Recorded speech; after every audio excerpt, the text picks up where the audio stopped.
Alright guys, welcome to the live stream. Just making some final adjustment here.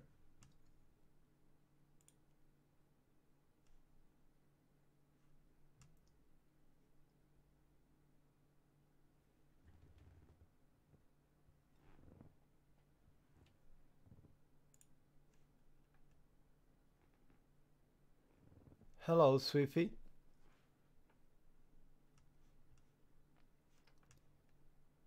Okay, so now I'm ready. So let me go full screen with the game.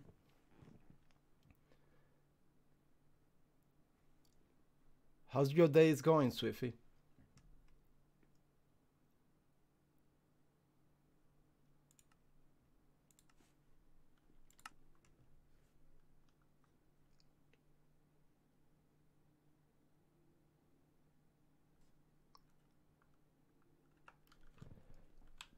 Alright guys, so welcome to the live stream. So I'm gonna be doing this live stream following the series of FTB Infinity Evolve Let's Play that I have on my channel. And what I want to do today is actually start working with the Ender Quarry. I'm feeling great, very excited to do this live stream. Thank you for asking. I hope you're having a wonderful day. So what I want to do first is actually give you a small tool on the base. So here what I have is just a simple speed drainer with a drum on the bottom. So I stand over here on top and all my experience will drain into the drum. Very useful to have. And on this area, this is where I have my Apply Energetic 2 system. So this is my computer right here. And down here, use a small fan of nether wart. Very simple, nothing crazy. And here I have some sort of storage for the things that you get the most: gravel, dirt, cobblestone, and things like that. So over here in this little area, I have my smelter and some tinker construct stuff. Not much in this area. So over here I have my beginning machines. So what I like to do for my beginning machines is to have a sag mill with a alloy smelter. Just because you don't need any sort of conduit or pipe to connect them, so you can very easy come to the interface and just set them up properly, and they're gonna connect to each other. It's very simple. I put my ores on this chest, and they come on this other chest over here, all ingots. And these are some of the machines that I've been using. So up here,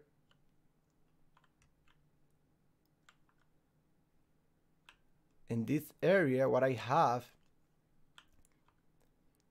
is my reactor. So this is a 7x7x3 reactor, very simple. For cooling, I'm using jelly cryotium, and this is a really good reactor. It's give you a lot of energy. So this is the interface of the reactor. So the way I set up this reactor, hello, how you doing? So the way I set up this reactor is with a RegNet controller. So I'm using a RegNet controller. So let me show you really quick. So I'm using a RegNet controller somewhere in this area. So this is the cable. So this is the RegNet port on the reactor. And the way I set it up is so the reactor is only going to supply the base on demand. Only if I need the energy. If I don't need the energy, the reactor is gonna slow down. And give me a second, guys. Here I'm having a little bit of technical difficulties. For some reason the game just closed. I'm going to fix this, guys, and I'll be right back.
All right, guys, so I'm back. I don't know what happened, but the game just disappeared from my window for some reason. So I'm just gonna start again. Sorry about that, guys. So just loading the game right now again.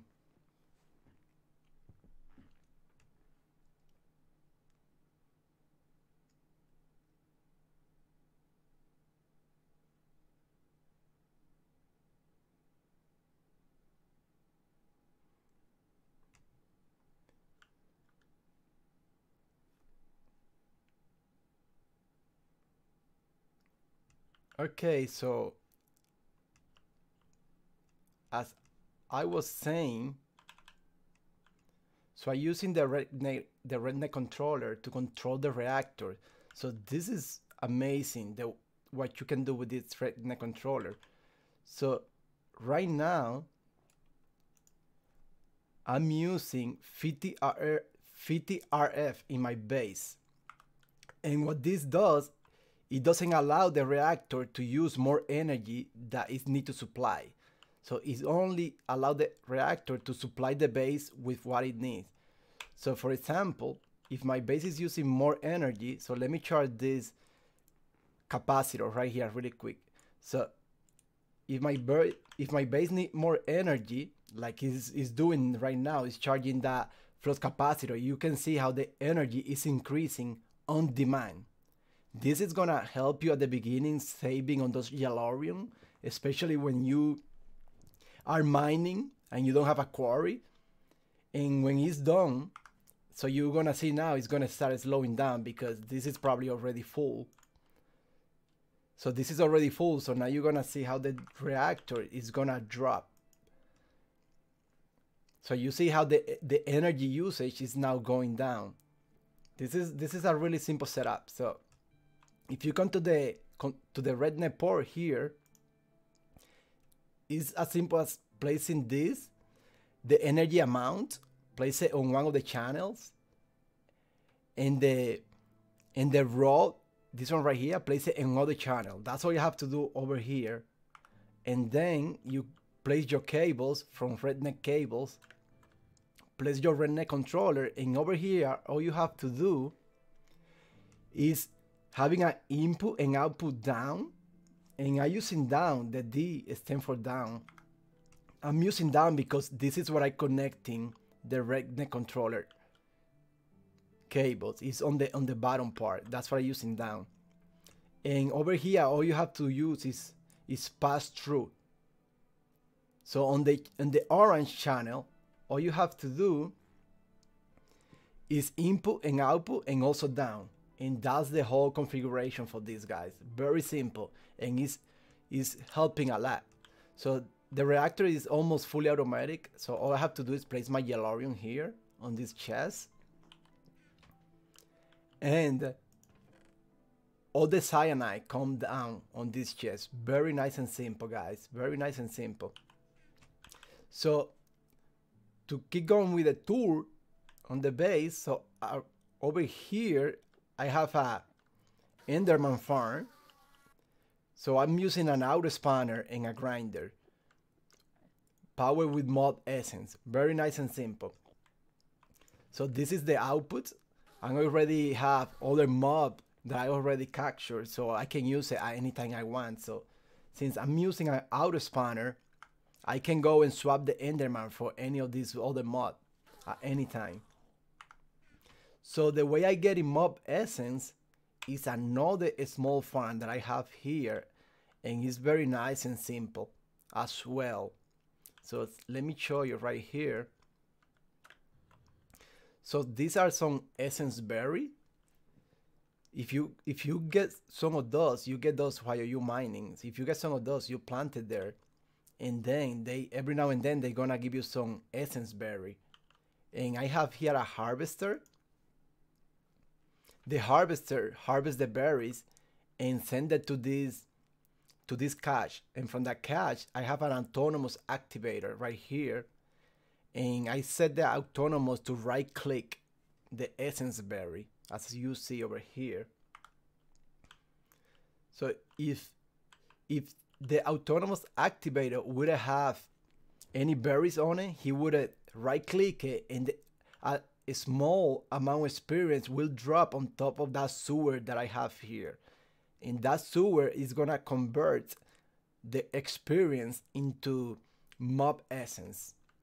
Very nice and simple. And I'm routing all those towards my auto spanner. So that's it with this area here. Over here what I have is a cow farm. So I'm breeding these cows on this side, and let me show you, from here you cannot see, but I have a breeder over here. So the breeder is breeding the cows.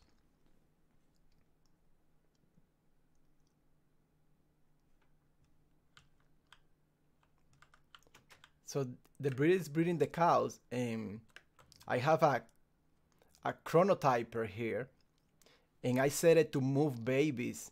So when the breeder breed the cows, the chronotyper gonna move the baby to this side. When the babies grow, I have this grinder over here, and the grinder is gonna kill the cow. When the grinder kill the cow, it give you a small amount of essence, and that essence I also sending it towards the mob farm. Very nice and simple. And this is the chest where I receiving all the products coming from that grinder. And this is right here, this is a sound muffle. So this helped me with the sound, because sometimes all these cows, they go crazy. And if you put one of those, you mostly not gonna be hearing the cows. So this is a really nice item from Extra Utility. And right here, all I have is a small farm. So I got agri-craft crops over here. So I have already wheat. This is a 10-10-10C, and I have some cotton over here, also 10-10C. So the wheat, I send it to the breeder over here. So this is how I supply wheat to the cows. Pretty nice and simple. So how I grow my seed to 10-10, I'm using this simple technique over here. If you're using agri-craft, what I do, I plant my low level seed on this corner, and you can use any of the corner to do this. And you place the crop sticks just like this. And what this gonna do, if you just go around and do your stuff, you forget about this. This is just gonna grow all the way to the other side. And when this is all done, you come, pick up your seeds, and then I put it on this chest, all the seeds, and I have the analyzer here, which is gonna analyze all the seeds. And when the analyzer analyzes the seed, all the seeds come to this chest. As you see, I have a lot of seeds over here from the cotton seed when I was breeding it. So in this is a trash can from Open Blocks, actually from Extra Utility. So pretty nice and simple. So I have this trash can over here just because when I wanna eliminate all the seeds that I don't need because they are low level seeds, all you have to do is press this lever here, and all the seeds is gonna go to the trash can, and you're just gonna get rid of them since you don't need it anymore. So I place this lamp, just you don't do mistake. When the lamp is on, that means that everything that comes to this chest is gonna go straight to the trash can. So just be careful. If you do a setup like this, be careful with this because you don't wanna eliminate the seed when you're breathing them. So as you see, the chest is already empty, and then I just flip the lever, and now this is a safe place. You can throw anything in there, it's gonna stay. Alright guys, so this is it with the base. So what I want to do now, since we're gonna be working on the Ender Quarry, I need a way to transport energy and items. So what we're gonna do for that is use a tesseract. So if we look here, this tesseract, a little bit complicated, but since we're already producing ender pearls, this part at least is gonna be a little bit easier. So to make enderium, all we need is, actually I'm gonna use this metal. This is a little bit easier in my opinion. So to do this, all we need is something, silver, and shiny ingot. And the bottleneck over here is the shiny ingot. So I'm gonna show you the easiest way to get shiny ingot at the beginning. And this is amazing, the way you can get shiny ingot. So what you wanna do is get some redstone ore. just like this. So you're gonna need a silk touch pick for this. So you come, so I got some nether one too. So what I'm gonna do with those, I'm gonna throw it here, and they're gonna become redstone ore. So as you see, I have 6 more of those. So what you wanna do with that is actually throw this redstone ore right here on the pulverizer. So when you do that, you have a small chance of getting a cinnabar. A very small chance. But when you get a cinnabar,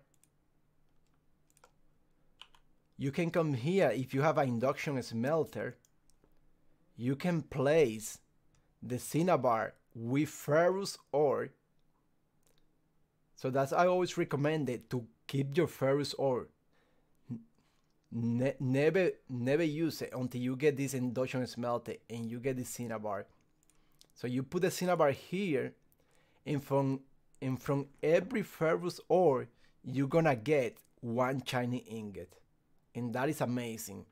I believe that is the best way to get shiny ingot, and that's the way I'm gonna be doing the Enderium and getting the shiny ingot.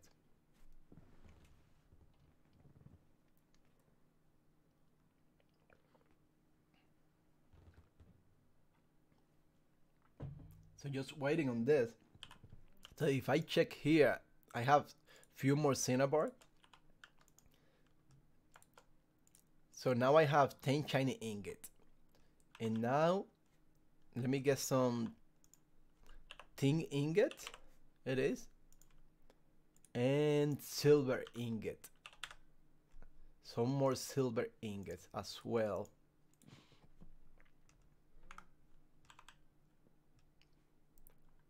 So if you place those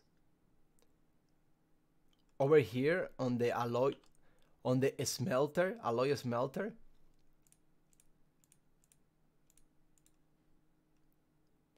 just like that, this is gonna give us the Enderium base. So now what we need, let me see. So we're gonna need some Parontium and some Ender Pears. So let me get some of those. I got 240 Ender Pears at this moment, and I believe I have some Parontium already. Oh, only one, so I might have to make some more Parontium. So Parontium is very simple to make. The hardest thing to get here is gonna be the blaze powder. So your best bet to get blaze powder is to go to the nether and capture one of these bad boy. One blaze. So as you see, I already have a blaze here. So I was running the spawner with the blaze for a little bit. So I already have some blaze rod. That way you're gonna get all you need.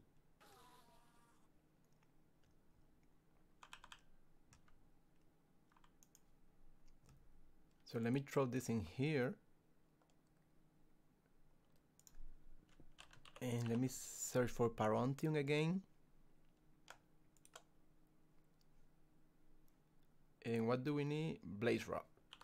So to get the blaze powder, you can throw this on the pulverizer, or I believe over here as well. And you get 4 for each blaze rod. So which is really good. Also you get some secondary output of sulfur.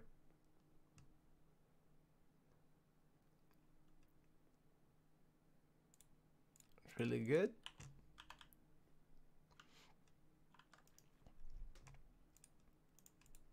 So now we can craft some Parontium, since we're gonna need Parontium.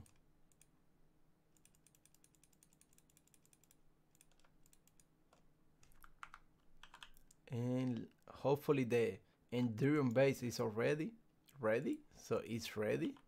So now what I need to do is place the Enderium base over here with some Parontium and some Ender Pears. And this process a little bit longer, but it's gonna give you some Enderium, which is really good. And we're gonna need many of those. So we have 4 more shiny ingots that we can use later, and working on some more Cinnabars.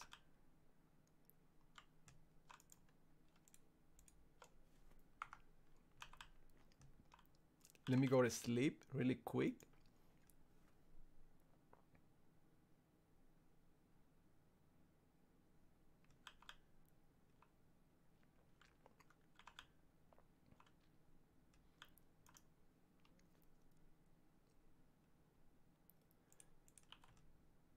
So let me place this Cinnabar right here so we can have some more shiny ingot. And one of your bottleneck doing this is gonna be the Ferrous, because the Ferrous is so rare. So rare.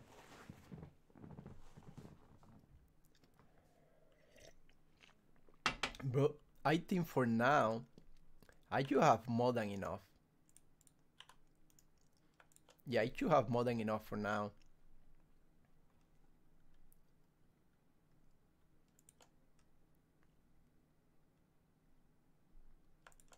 So 10 more shiny ingots.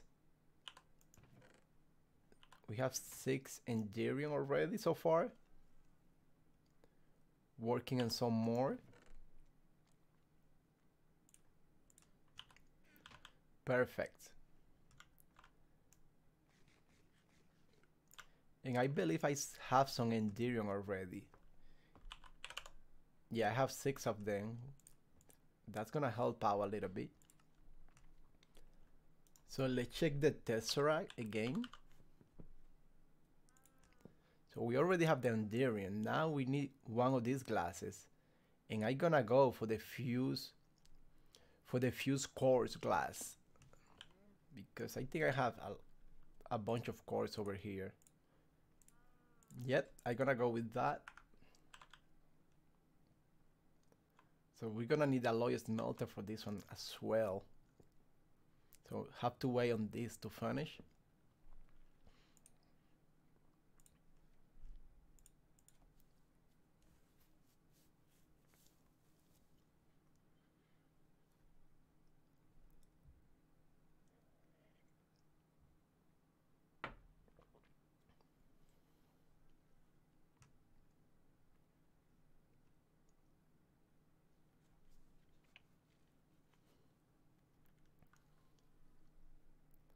Just waiting on this so we can do some fused core glass.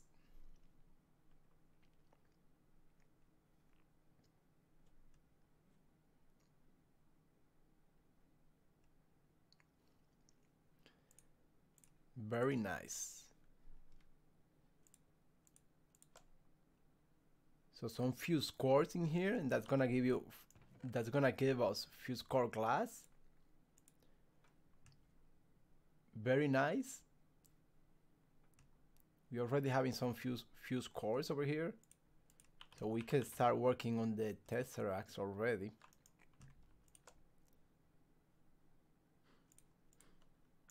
So let's check this out. So we have everything we need to make the Tesseract frame. And we already have one of the Tesseract frames. So I probably want to be making, I'm gonna need at least 2, but I'm probably gonna be making 3 of them. And let's see how that goes. So 15.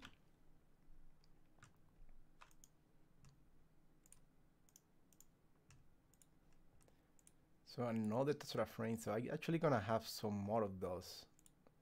Maybe 3 for now will do.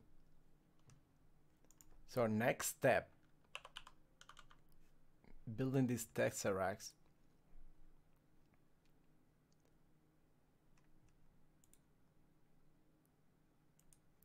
So we need to put some Resonant Ender to the into the tesseract. So we're gonna need some more ender peers.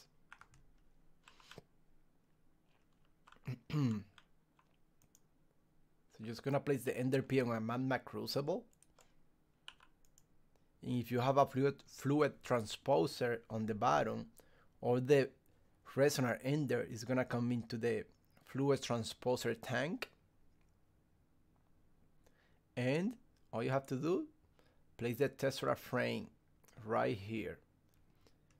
And when you have enough liquid, it's gonna go right into the tesseract frame.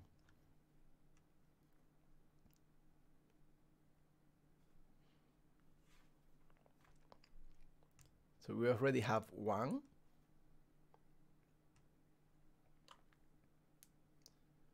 Waiting for two more.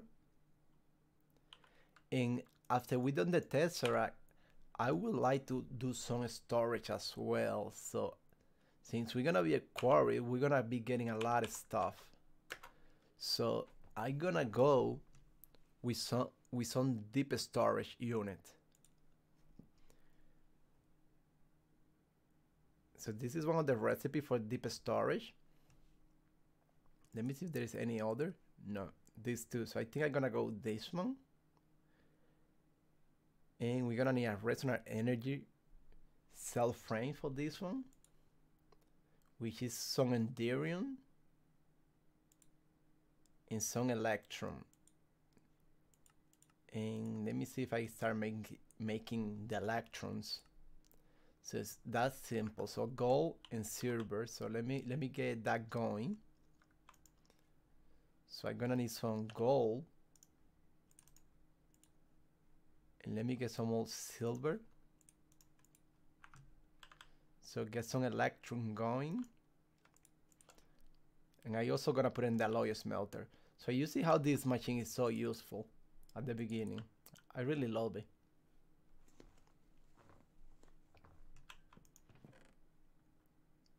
So we have some electron already.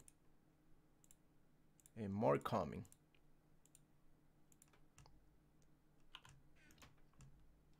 So let me make some more Enderium base. Okay, let's see how this is working. So we already have the tesseract frames.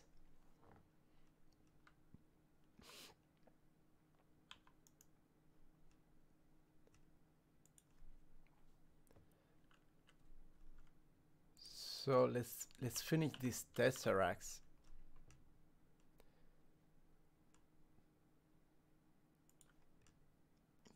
Okay, so I see. So to finish the tesseract, we're gonna need some bronze. And the one that we're gonna go for, 3 copper, 1 tin ingot. In the alloy smelter, give you bronze. So let's grab some copper and some more tin ingots.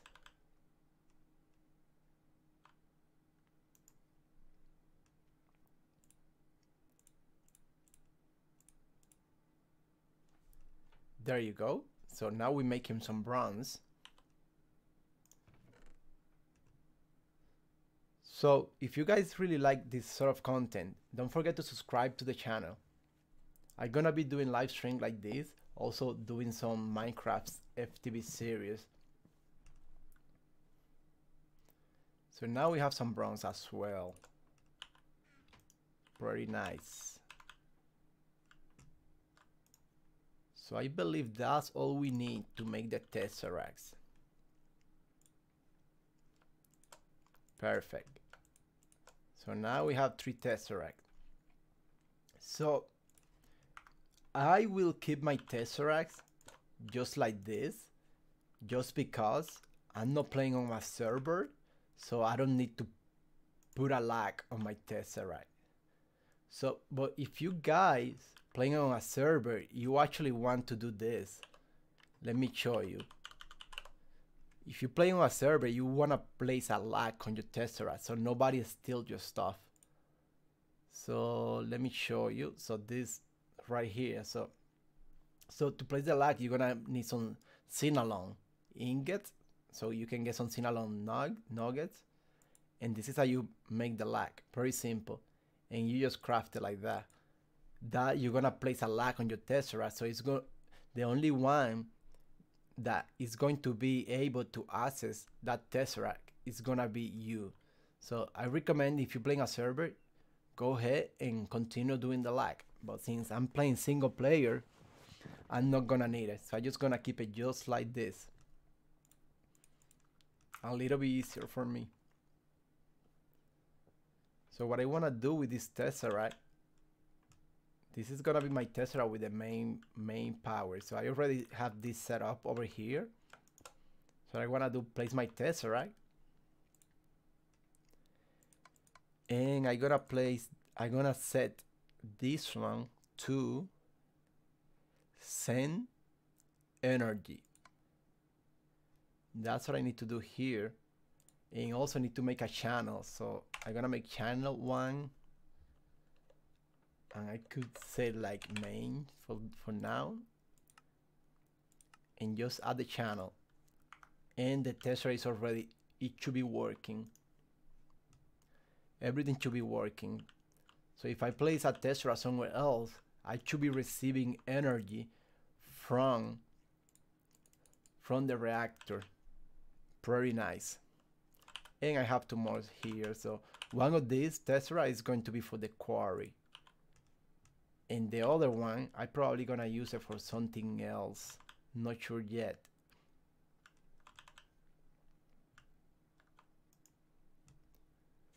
Okay, so now let's continue with the deep storage. Since we're gonna place the quarry, we really need a place where to store all the stuff that we're gonna be getting. A little bit complicated. So we're gonna need this. So we already have electrons. So I actually gonna do 2 of this. If you make 2 deep storage, you get 4. Really nice. So all we need is 2 of those. And now we saw Enderium. We get the resonant energy cell frame. So let's throw that in the system, and now we're gonna need 8 of these chests.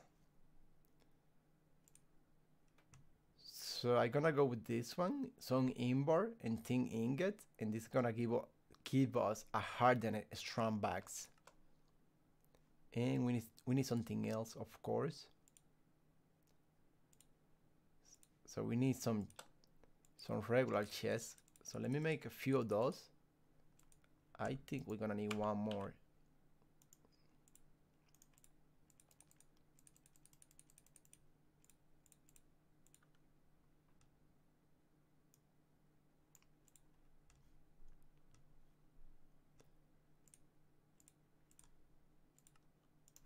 So let's get back to the deep storage.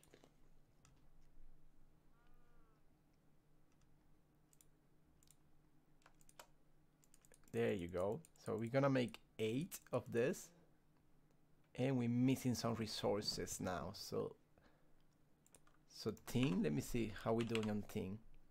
Definitely we don't have nothing except for this one here. And we also gonna need some invar. Let me see, do I have some invar here? Yes, I do. But tin we don't have, so I might have to go really quick and get some tin really quick. Let me actually... Oh, so I have some more tin over here. Perfect. Hopefully that is enough.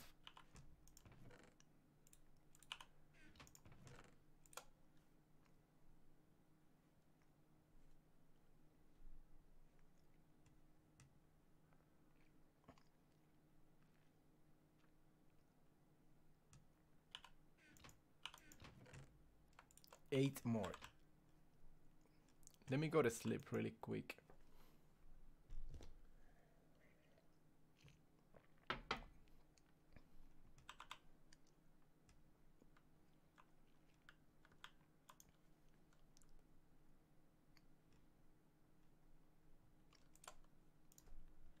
So inboard.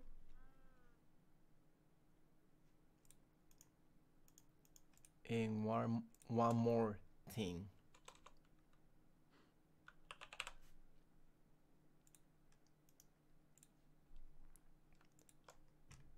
And we got 4 more. So going back to the deep storage,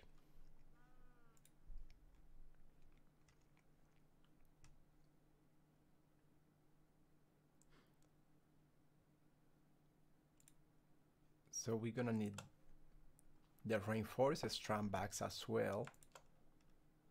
So we're gonna need this. Oh, almost enough. So we're gonna need to make some more fuse core glasses.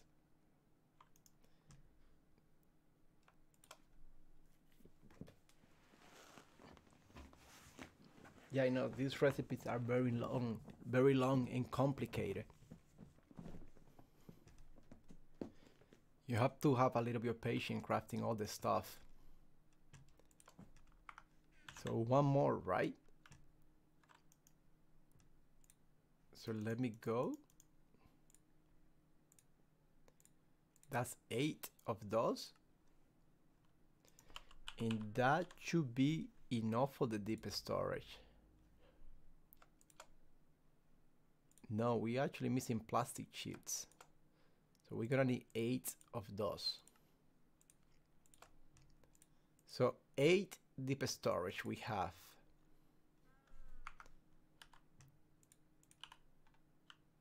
So where I want to place this, I might don't need all of them. So let me see.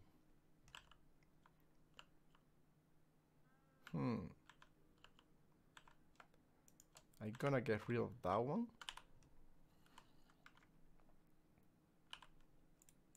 Where is my pig?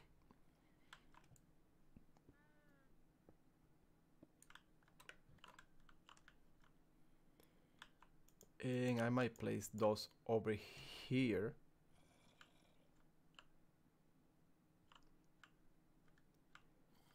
And we maybe want to place all of them actually. So let me do this really quick. Take all of those. And I just dig through my house. Maybe place it like that. Maybe one here.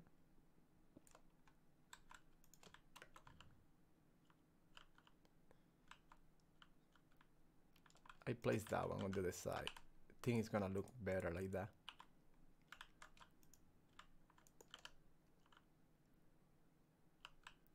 We should have one more. I guess it's gonna be like that for now. It's gonna be like that for now.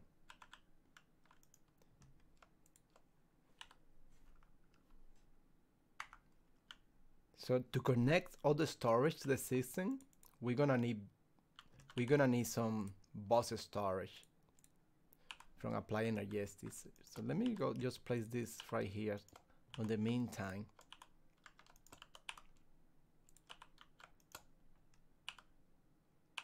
Perfect.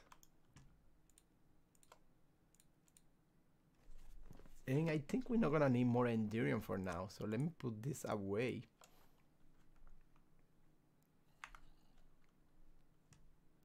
So deep storage.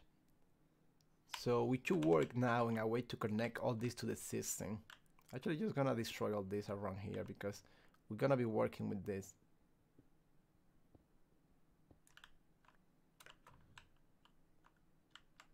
Perfect. And probably this is not gonna work out because I'm gonna need to run a line over here.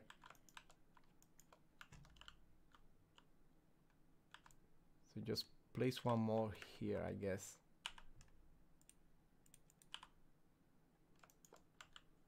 And that would be 1, 2, 3, 4, 5, 6.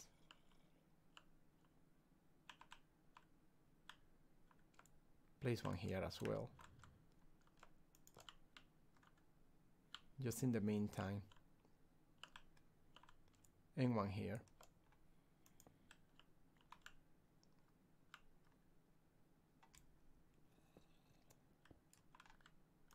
So let me place some torches. I don't want no monster to spawn over here. Okay, so what we're gonna need? We're gonna need some ME cables.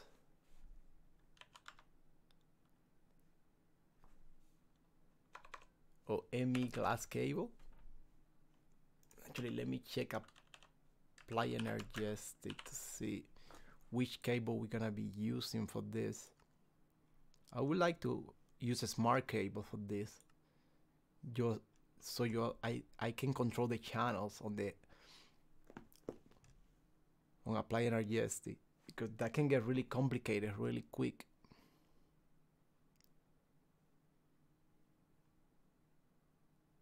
So none of this.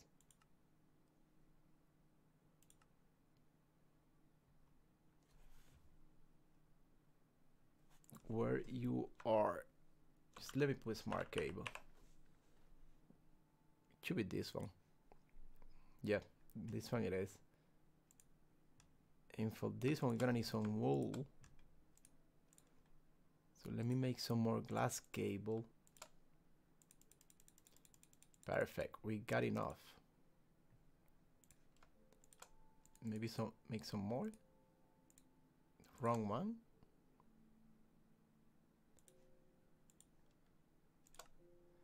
Oh, we need some wool. So let me check on my farm over here if I have some cottons. Yes, we do.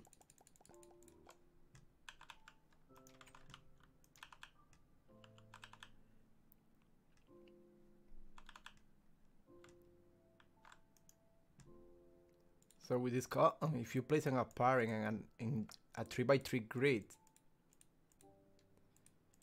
you can actually make some wool. Very nice and simple. So back to the smart cable. Smart cable right here. So we're gonna need some more of those.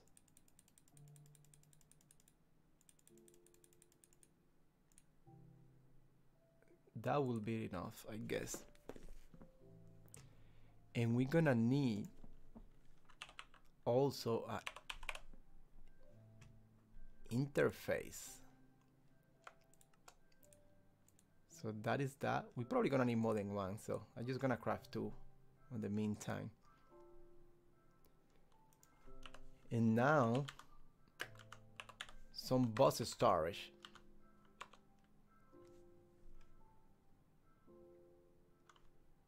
The other way around. Storage buses.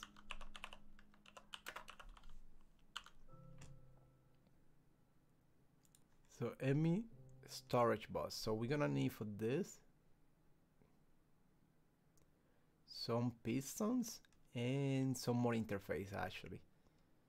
So let's grab more interface. So we're gonna need a lot of those stuff. So let me check. Okay, so I don't have that either. Let me check for this.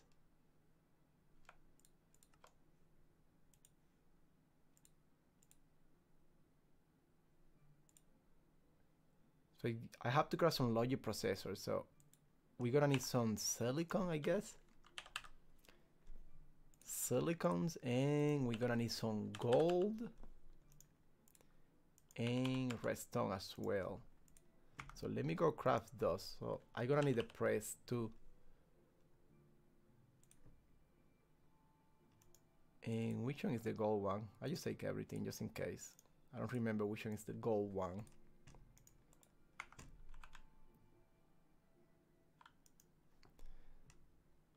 So we're gonna need some silicon over here.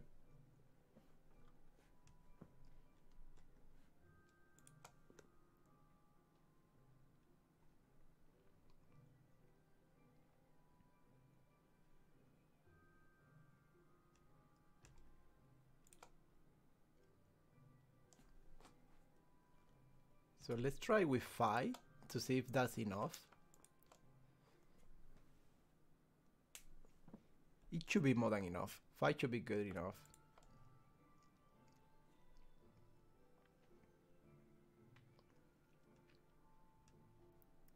So 5 should be good enough. And now let's craft the gold one. So this is the gold one.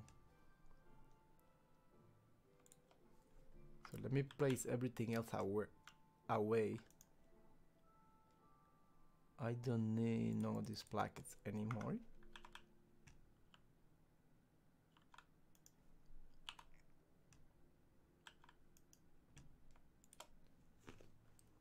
Three more of those.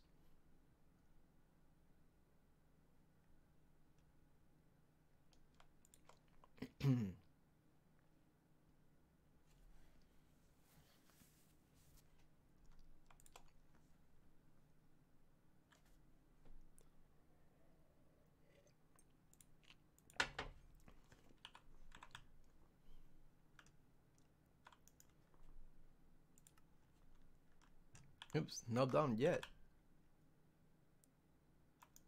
So now we need to place this like this.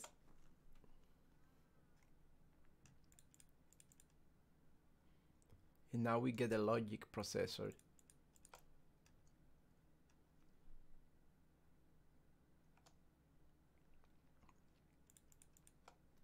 Perfect.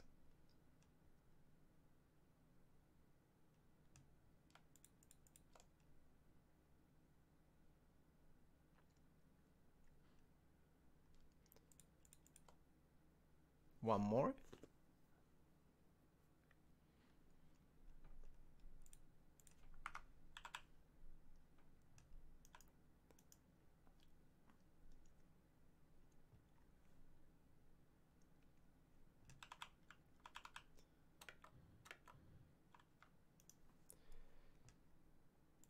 Okay, so now we can continue with the storage bosses.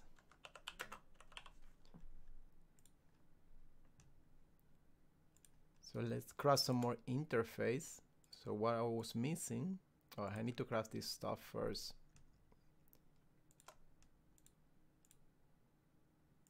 So I see, I'm gonna need one more. Probably way more than one more.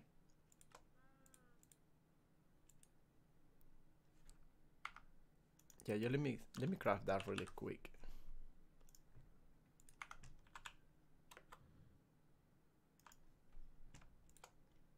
I really need to make this automatic.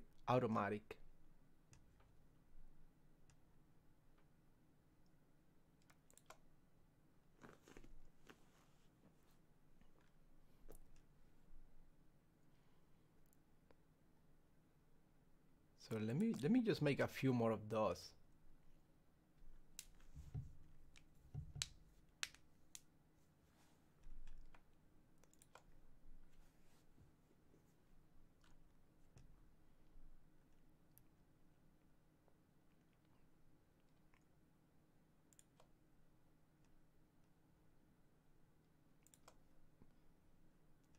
One more silicon.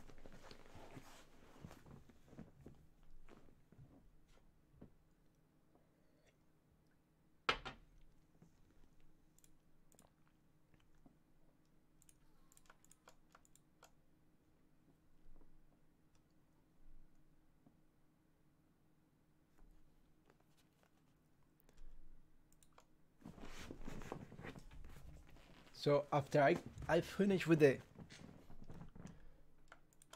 apply energetic system, so then we're gonna move into crafting the Ender Quarry. So 4 more of those. I'm actually gonna make one more, just in case.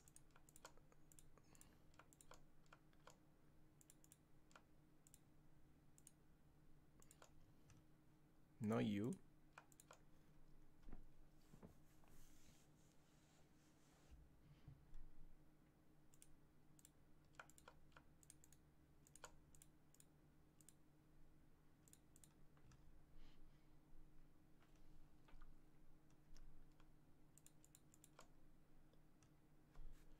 Very good.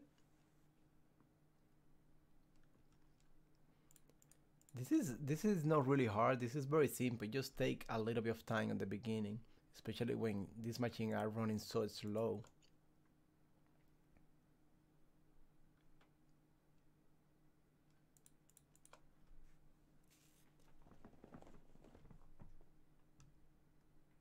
So that is 5 more. So let me check this out. So we're gonna need to make 3 of those and 2 of those.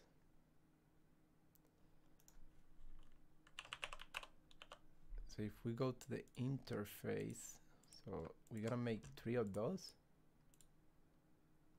Let me place that in there.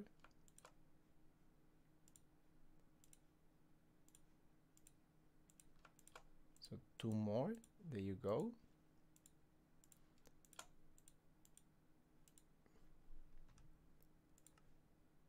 Excellent, so now we can make the interface.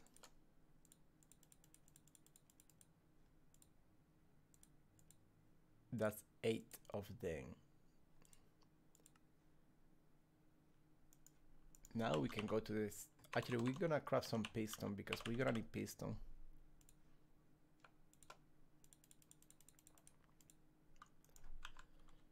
Missing wood.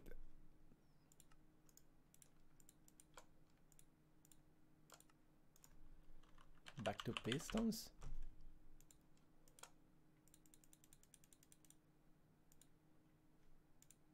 I think I'm gonna need 16 of those. And I'm gonna need 16 of this. Do I have some sort of... No, I don't have rubber. Do I have a slime? Maybe this one will work. Perfect.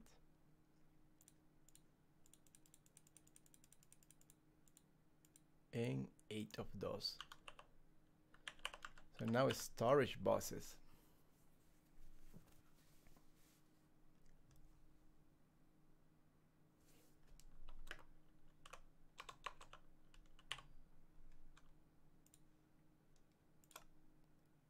Perfect. So we're gonna need 8 of those. And we got achievement for that as well.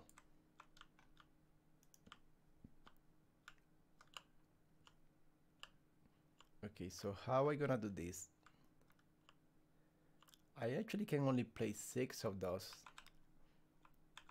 I believe the way I'm going to do this, because otherwise it's gonna be using more than 8 channels, and since this is gonna be a sub-network of storage, I cannot place more than 8 apply energetic machines because it's gonna shut down the whole channel.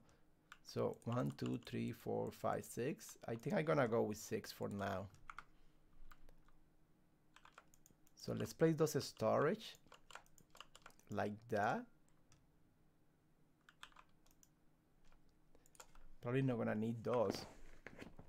And what I want to do, actually let me make it smart cables. This is a piece of smart cable, so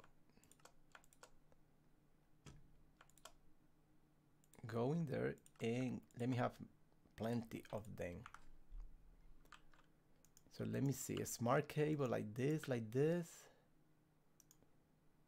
Hold on though.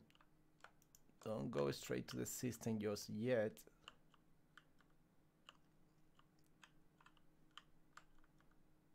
Just thinking how I gonna do this.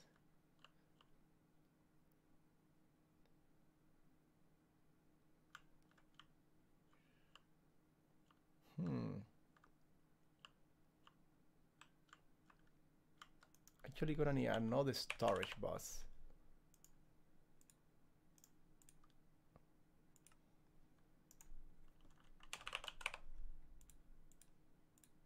Interface. Such a long time, can't remember really clear, but I think how you do it. Actually, let me place the interface. It's gonna be part of this system over here. And I might want to use the big one maybe. Yeah, actually gonna use the big one because I can connect the Tesla to this one, I believe. Good. I think I'm gonna need some anchors. Not that. We're gonna need this. Perfect.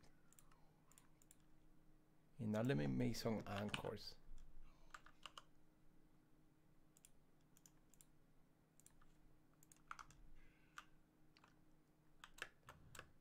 So you want to place that anchor right there. So this small system doesn't connect to this system. And now I can place this cable here.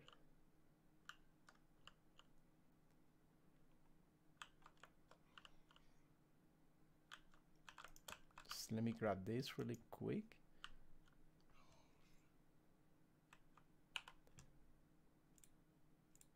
I'm gonna need the storage bus. Is how it goes. We're about to find out very soon.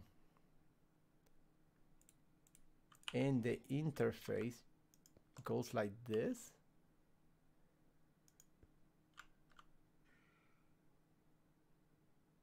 And now we're about to see if this is working. Oh, actually, what I'm gonna do with this, I have to power this network because that network, it doesn't have power at this point. So what we can do is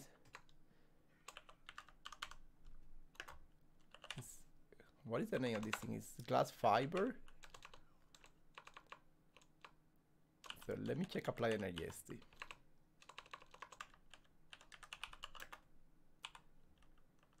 So apply energetic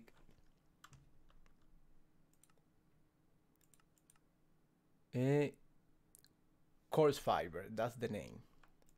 So I'm gonna use few coarse fiber. You're gonna use actually I have to disconnect this now. So what I'm gonna use this coarse fiber, if you place them, I thought I got rid of that. Oh, actually got rid of the cable. So if you place a coarse fiber right here, what this is gonna do, this won't allow data to go across network. So only energy is gonna get across. And the reason we don't want data to go to this network is because I don't have a controller. So this network over here can only handle a channel. So if I allow data to cross to this other channel over here, what's gonna happen, the network is gonna be too big and everything is gonna crash. So that's why I'm using this to separate data from energy. So now I can place that cable and this network should get power at this point. So you see, so now the network have power. And if I did this correctly, if I have done this correctly at this point, I should be able. So what we're gonna do, let me place one tessera over here. So I should be able to see that tessera if everything is correct.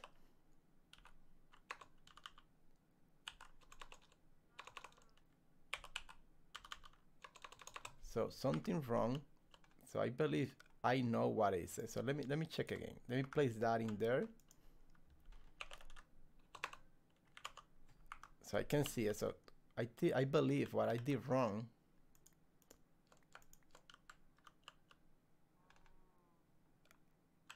I need to have the interface on this side. And then the storage bus on this side. And hopefully everything is working now. So there you go. The whole system is working. So you see the golden bag is one of those deep storage. Golden bag is on the system. I can see it and I can grab it. So everything is working. So this is what you call a sub network. And what this allows you to is to expand your network without having to have a controller, which is a little bit more expensive. So let me show you the controller.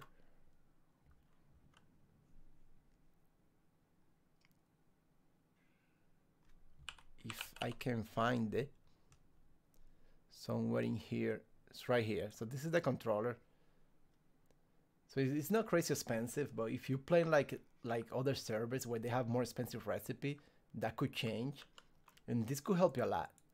Just a small sub network. All you need is one interface, one bus storage, and make your sub network. Just gotta make sure your sub network is no larger than 8 units.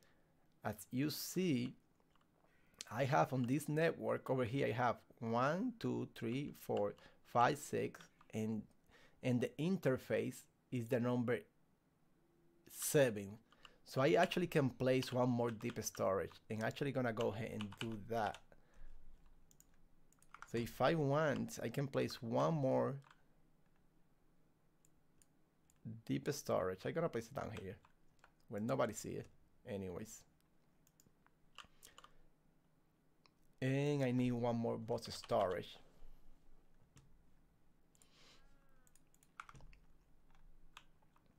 Place the bus storage there. So the network having crash because this is 8 units. 1, 2, 3, 4, 5, 6, 7, and 8. So this is perfect. And this small network over here, it has 1, 2, and 3. So we can expand this far more devices on this network. Okay, so that's it's gonna be for now. So let me just block all that. And I know it's not looking pretty, but in the meantime, that's how we're gonna keep it. And then when I'm offline, I'm gonna fix all this looking a little bit better. So that is that. What we wanna do now is actually put some stuff in there, so when we get the quarries going, everything go to the right place. So actually gonna get the stone. So the quarry that we're gonna make,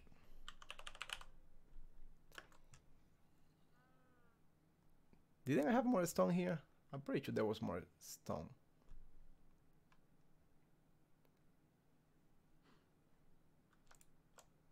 Can't see it.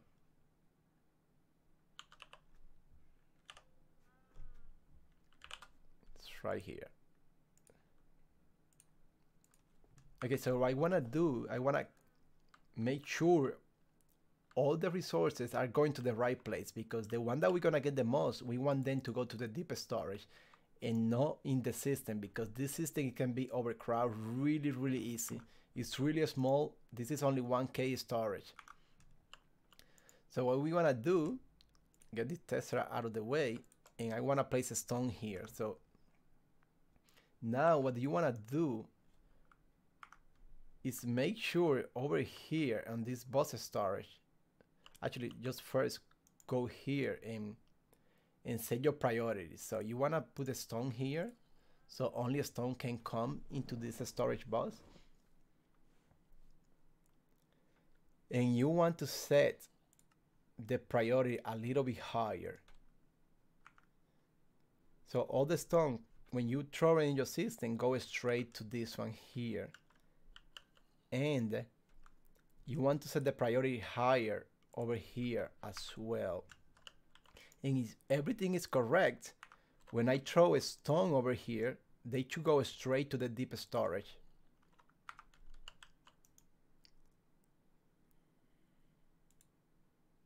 As you see, everything goes straight to the deep storage. Even if I don't have anything, everything should be going there. So let's check that as well. So there you go. All the stone goes straight to the deep storage. Nice and simple setup, but very useful to have. So that one is done. The next one I want to set is probably nether rack, because I'm gonna be placing 2 quarries today. One in the nether, and the second one is going to be in the deep dark. So placing nether rack on this one. So set the priority to 10 and make sure this is set to nether rack. And then you can even test it just throwing the nether rack on your system, and it should have the nether rack now. Very good, nice and working. So what else can we throw on the deep storage? So we can limestone. We're gonna get a lot of those, so we can get that out of the system and get the limestone into the deep storage. Once again, limestone here, set priority higher, and now you can throw the limestone in the system, and that is going to be right here, working nice and neat. So the next one is, it could be diorite. Yeah, we're gonna do diorite. So the way that I do it is I always choose the highest number to place on the deep storage, because those are the ones that you mostly gonna be getting the most from the quarries. So set this one with diorite, place one diorite there, set the priority higher, and now we can throw the diorite over here. So which one could be next? I know we're gonna be getting a lot of sand as well, or maybe not. But definitely andesite could be one. So let me get andesite out of the system, and I'm gonna place it on the back over here.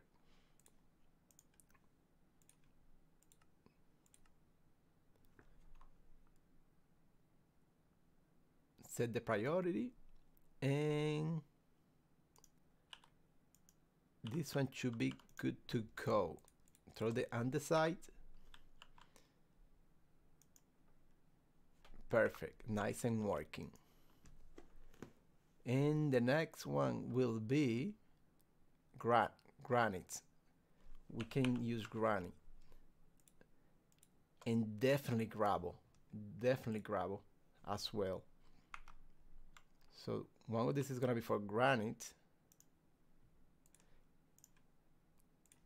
Set priority to higher. You can use any number, but I like to use 10.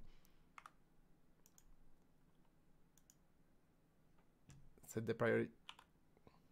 What just happened here? So granite, set priority, and we have some glass already here. We don't want no glass over there. So we're gonna send granite into the system. It should be here, perfect. Now with the deep storage,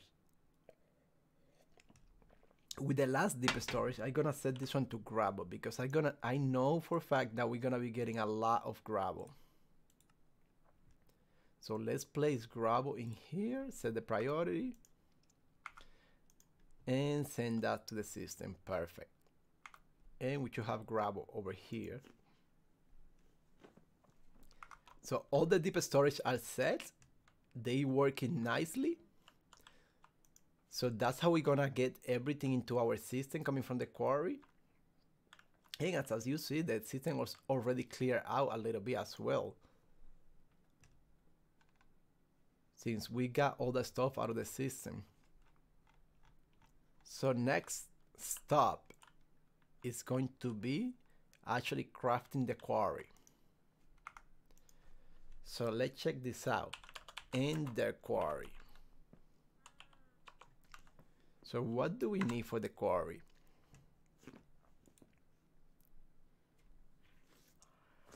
A lot of stuff. So we're gonna be making 2 quarries. So diamond pick, we're gonna need 2 of those.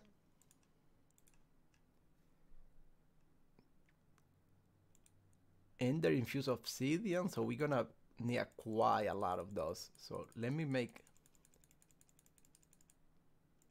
let's make 52, and I think I have more obsidian over here.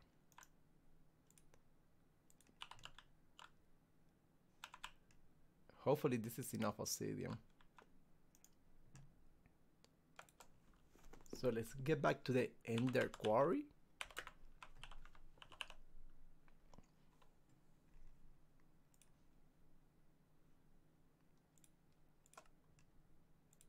So let's make a few of this. And now, next step, we're gonna make this core. Also, we need a burn quartz. So this is simple. That's very simple to craft. Just some cores. I already have some over here, so I'm just gonna place this on this furnace over here. The alloy smelter, which is also a furnace.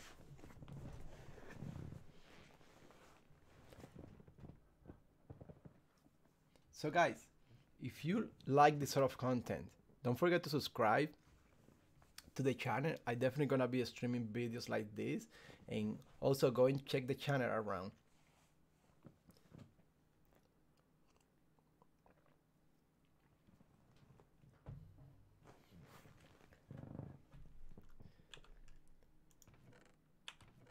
What's going on here?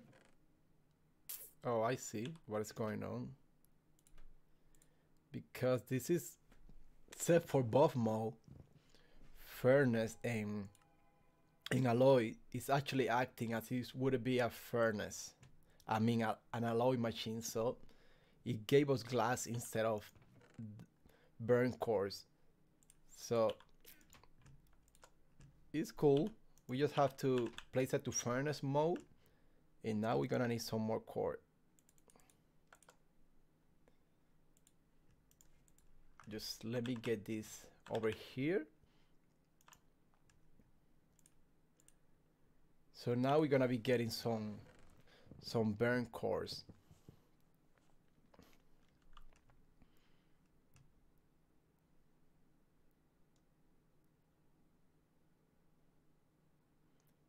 So let's start working with those while we wait for the rest. Get back to the quarry, Ender Quarry, and now we can craft this. So we're gonna be crafting 2 of this, and let me throw this on the system. Also, I don't need none of this. This is just using a space on my inventory. So let me put all this away. Much better. I don't need this either. So where I was crafting this, 1 more of those.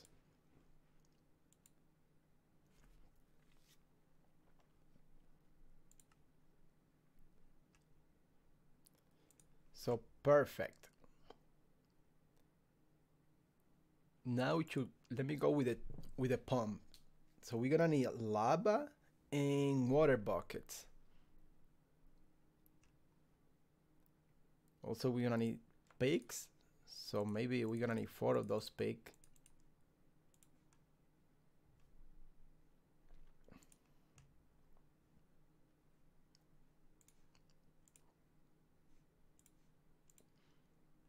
And let me get the lava and the water. And let me get those 2. So 4 of those.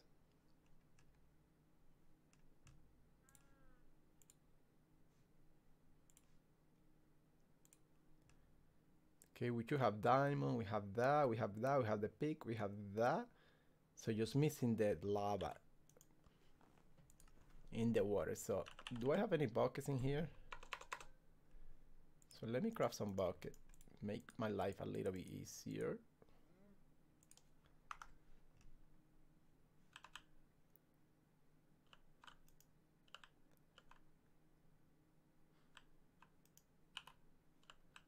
Actually, 1, 2. Let me get some water from outside, I guess.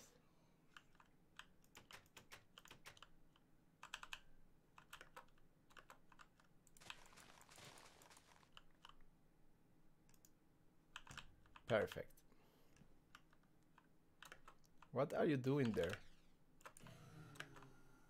Bye-bye. He was waiting for me all this time.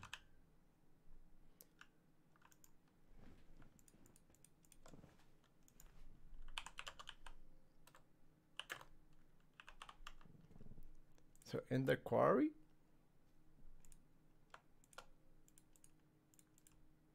And we need to get some more lava. And some more water.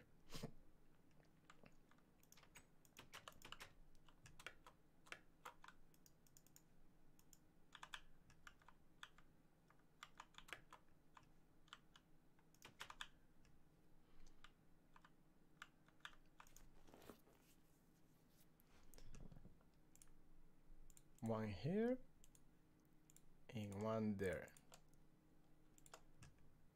And that gives us 2 more pump.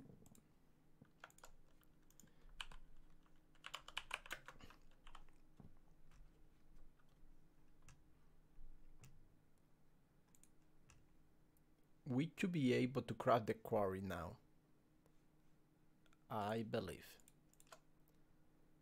No, never mind. I'm missing this bad boy, which are the hardest one to craft. This magical wool. So for this we're gonna need books, a lot of gold, and a lot of more books. So let me work on those. So first, some bookshelves. We're gonna need 8. So 2 quarries, so maybe 16. We're gonna need 16 of those. And we run out of sugar, out of books. So let me make some paper so we can make some more books. So let me see.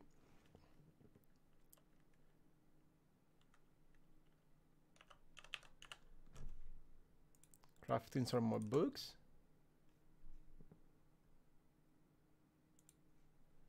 I'm gonna go with this recipe over here.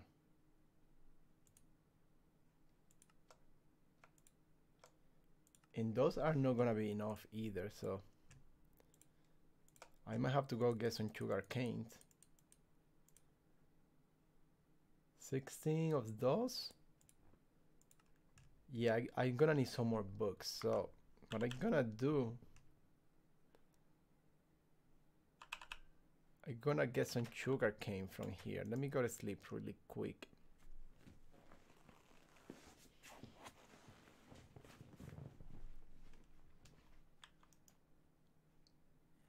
Oh, there is monsters nearby, so let me go to sleep down here.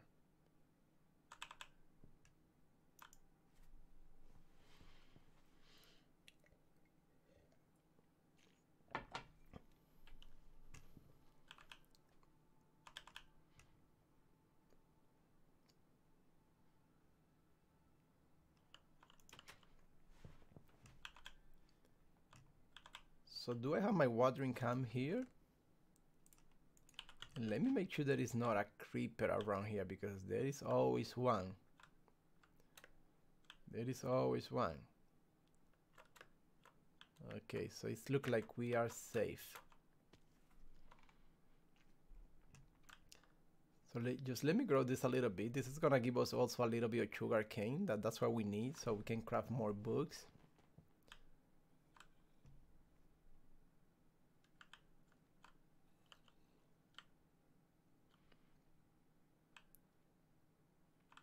And at the same time, we can grow our sugarcane seeds to 10-10-10.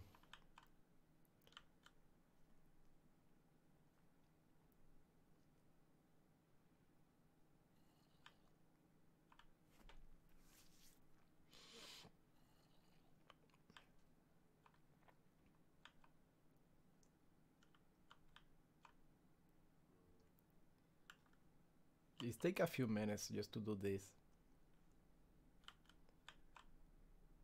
That one grows already, so let me continue on this corner over here.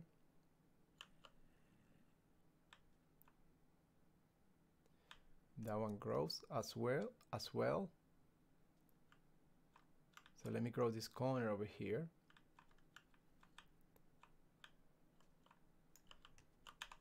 And the way I do this, I get a rake. So if you use the rake, it's a little bit easier. Oh, that one is not done yet. So if you use the rake, it's a little bit better because you left the stick on the ground. So this is gonna give us a little bit of sugar cane also. This seed is probably gonna go to a higher level, which is great. It's gonna make the process of getting sugar cane a little bit easier as well. So like I explained at the beginning, I'd like to throw the seeds over here. And that way they get analyzed. We have 56 sugar cane.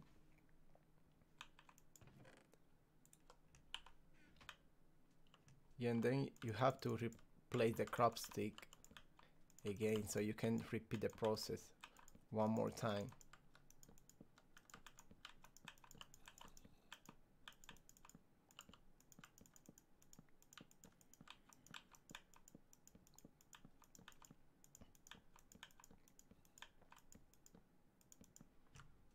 So this is done. Perfect. So this is analyzed already. So let me see which one is the best seed. So this is a 445, 444, 344, 554. So this one is better. 554. Okay, these two seeds. Let me see which one of this. I actually gonna take this one. 554. Pretty nice. So let's plant that one and start the process over again. So by the end of this one, we should have more than enough sugar cane to make those books that we need.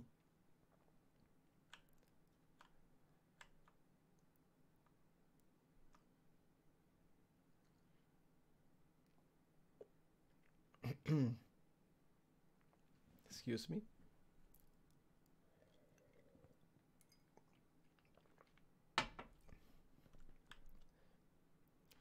Yeah, so this is an easy way of getting your seeds, your AgriCraft seeds to 1010.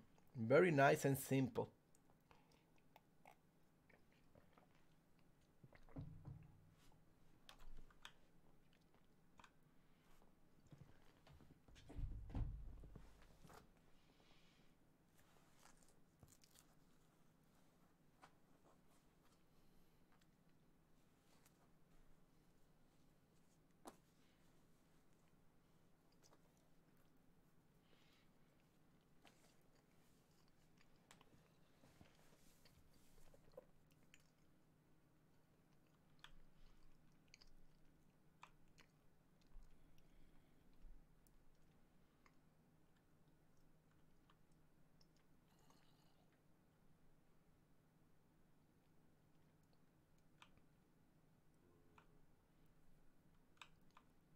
Almost there.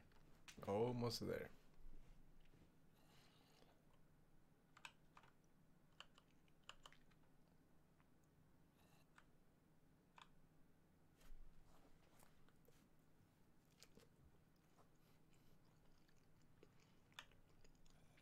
Perfect.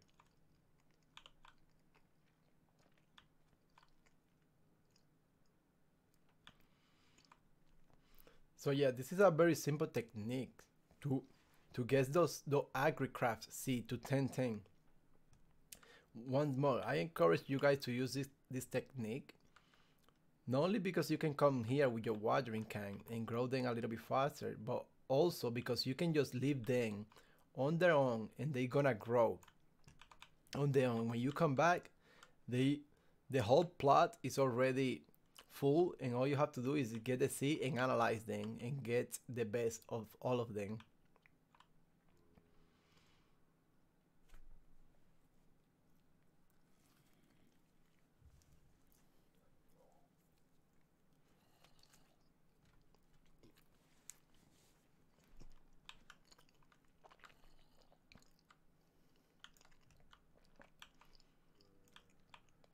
So on this round, you have more than enough sugar cane, I guess, to make those books. I forgot how many books those quarry takes just to make one quarry, and since we're making two of them, It requires so many books, those Ender Quarries. So once more, guys, so when you pick up all your seeds, so with this little machine that I make, that make everything a little bit easier, all you have to do, throw the seeds over here and let them get analyzed. Nice and simple. All of them come down here, and all we have to wait a little bit, and then we just pick the best one and start the process again. So I have to plant these crop sticks now. Place the crop sticks. And also when you picking those seeds, use the rake. Just don't destroy it, because if you destroy it, you're gonna have to work a little bit harder. So the rake is very simple to make. You just take a couple iron ingots. Actually, let me see. It's not that hard to make the rake. Just one iron bar and one stick. So use a rake. It's way easier that way. So by now all the seeds should be analyzed. So now all we have to do is just pick the best. So this is a 665, 776. So far that's the best. Okay, so 776. So this is the one that I'm gonna grab, and I'm just gonna leave this right here. And we have almost 2 stack and a half of sugar cane. I hope that's enough. Otherwise, we might have to come back here for more sugar cane. But it's not that bad, because at the same time you're growing your seeds when you're doing that. So making my books, some papers, and making the books. I'm gonna use this. Oh, that should be, maybe that's enough, hopefully. So I already have 11 here, so that should be enough. So the next thing that we want to make is an enchanting table, because we need to actually enchant the books. So let me get those books. So let me place this enchanting table here, and I'm gonna need, I believe, because I cannot grab the experience that I have here straight from the drum, so I'm gonna need something else to interact with this experience. So I'm gonna use this tank from Open Block, but I'm gonna need some conduits, and I better eat. I'm starving. So I believe I have some conduit here. Yes, I do. So I'm gonna place this conduit right here. And this is gonna go there. And I need to config this bad boy to extract auto.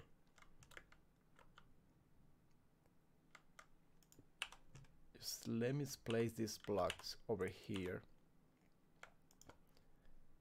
Perfect. So now what you can do is just right click the Ender tank, and you just and you're gonna see how your experience grow. Very nice and simple. So now I just throw the books in here, and we need to enchant all of them. We're gonna need many of these books.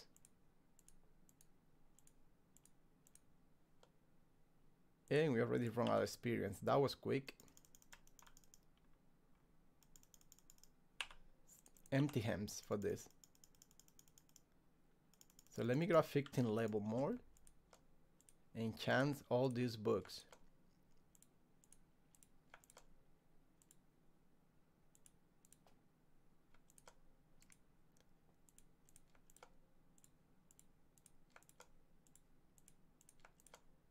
Few more of them.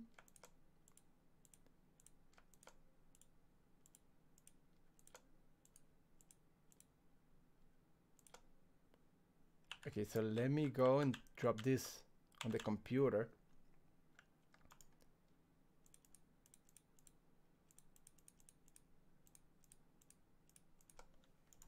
So we should be able to make a couple of those already. So let's check that out. Magical wool. So what was that? Gold, the books, and the bookshelf.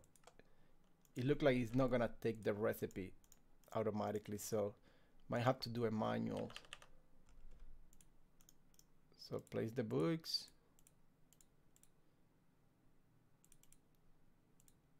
Like that. And the bookshelf right in the center. And that's gonna give us the magical wool that we need. And since we're making 2 quarries, we need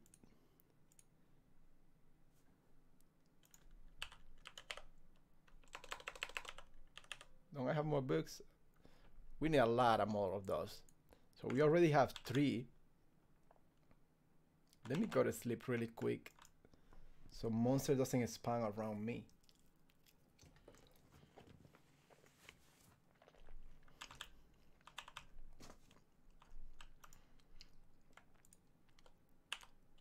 So grab some experience from here. Perfect. So some more books.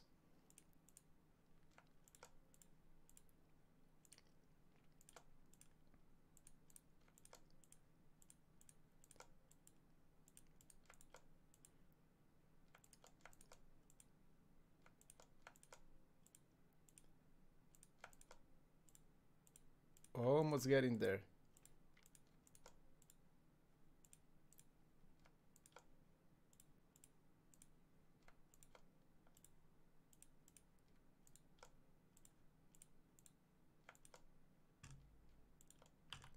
So let's go make some more. So that would be 4.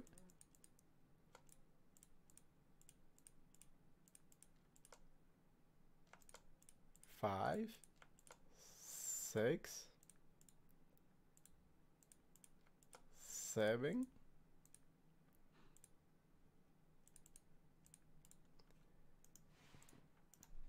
Do I have more books? No. So that should be enough to make the first quarry, right? Let me check.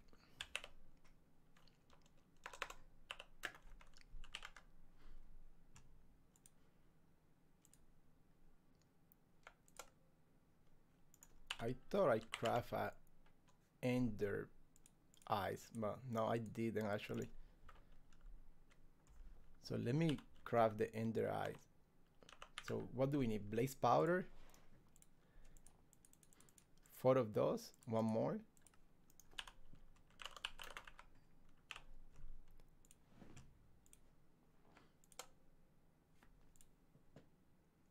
I thought I have 8 of those.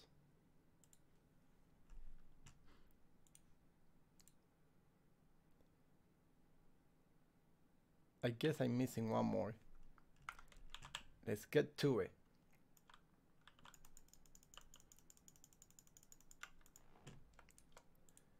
Yeah, this process is a pain on the butt.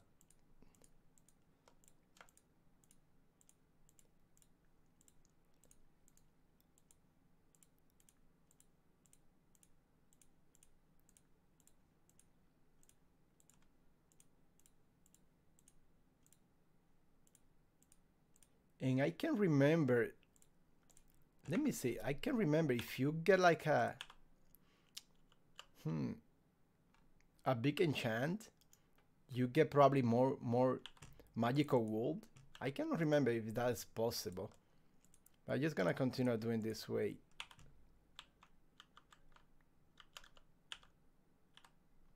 So let me get some more experience.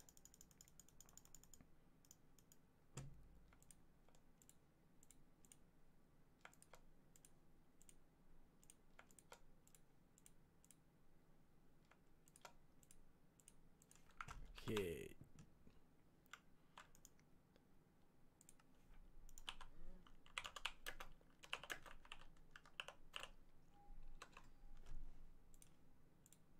once again, we're gonna need this and have to do this out manually.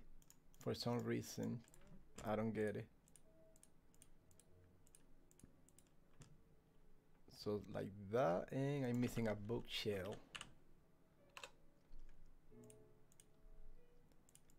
Perfect. So we can start crafting the other 8 that we're gonna need for the second quarry.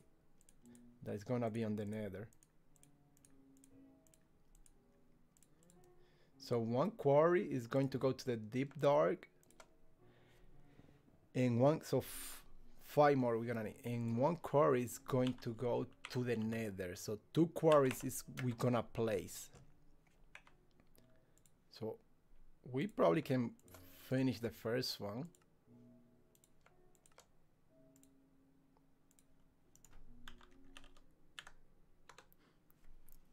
So we already have 3, so we already have 1 quarry. And we probably work on the second quarry, and I probably gonna need more books. Yeah, I definitely gonna need more books. So this is enough to make 2 more wool, magical wools. I already have 3. So I'm gonna need enough books to make 3 more at least. So let me finish this 10 first, and then I might have to go get some more sugar cane.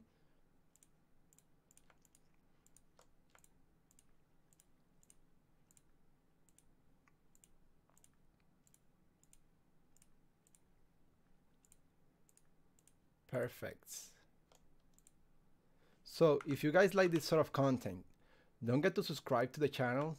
This is what I'm gonna be doing. I'm gonna be live streaming Minecraft FTB Infinity.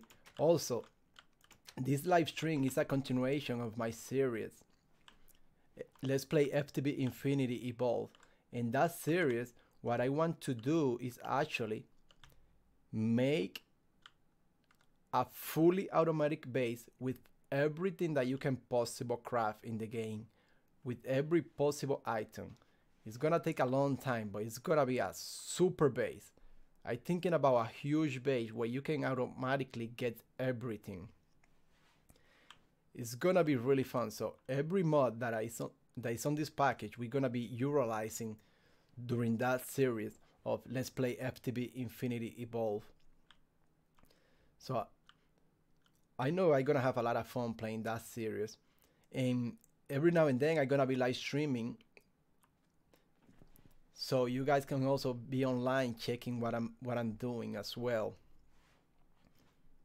So I usually live streaming on Saturday and Sunday. That's gonna be my schedule for live streaming, Saturday and Sunday. And I also try to post 2 videos every week, at least 2 videos every week. Sometimes I do more than that, but if I have a little bit extra time. But definitely, guys, if you like this sort of content, don't forget to subscribe and check the channel.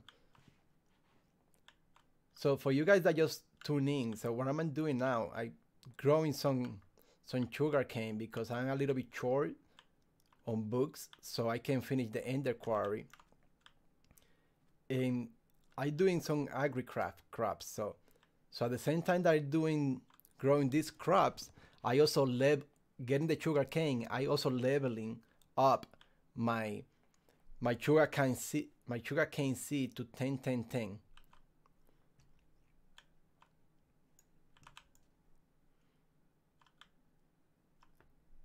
So this way that I level up the seeds, I think is one of the easiest way.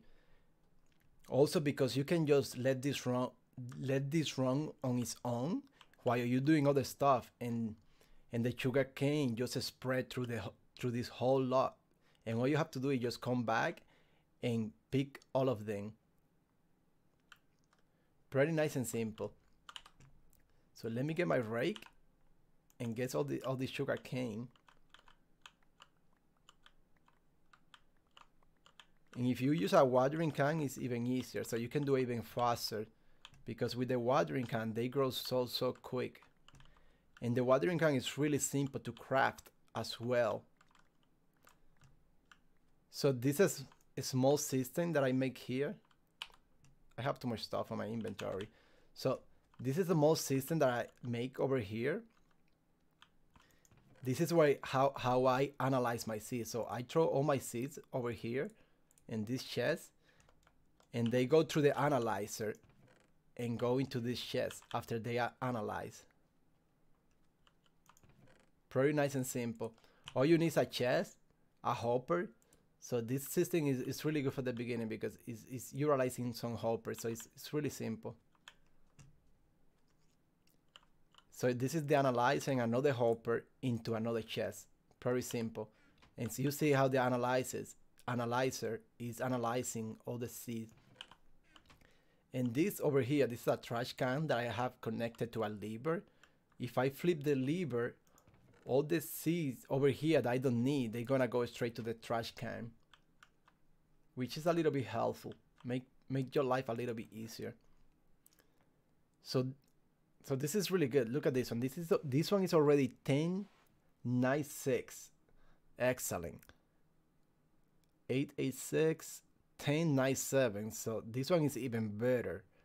1097 and another 1097. Okay, I think this one is the best. Yeah, I think this one is the best.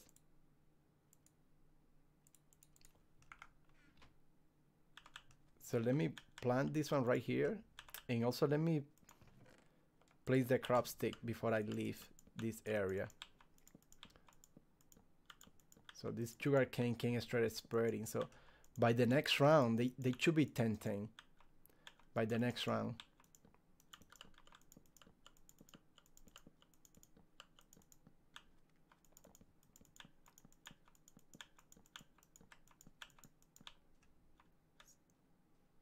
So all this is good now. Let me place all this over here. So let's continue with the second quarry.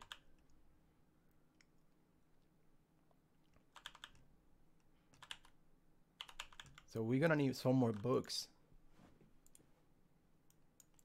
So let's make some papers. And now let's make the books.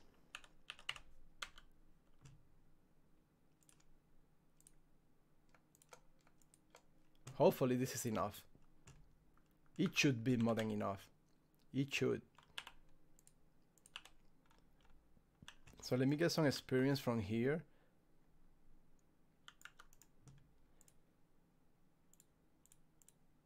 And let's upgrade all these books to enchant books.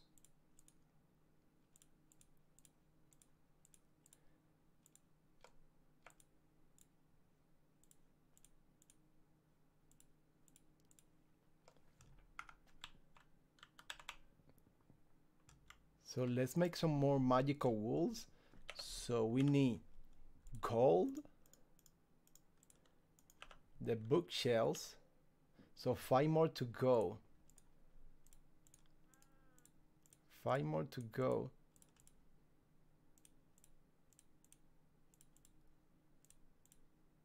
Almost there, guys.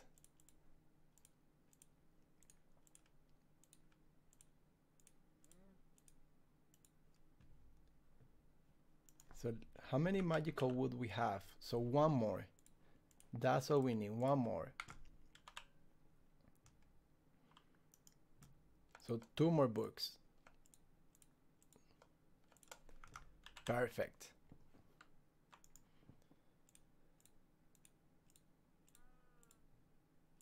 And now we good. So Ender Quarry.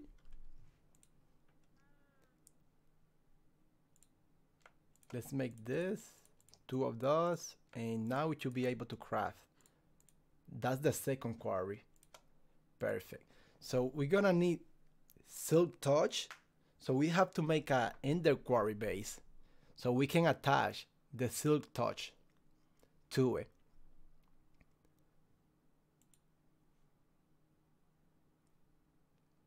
So to make the Ender Quarry base, so we need a QED.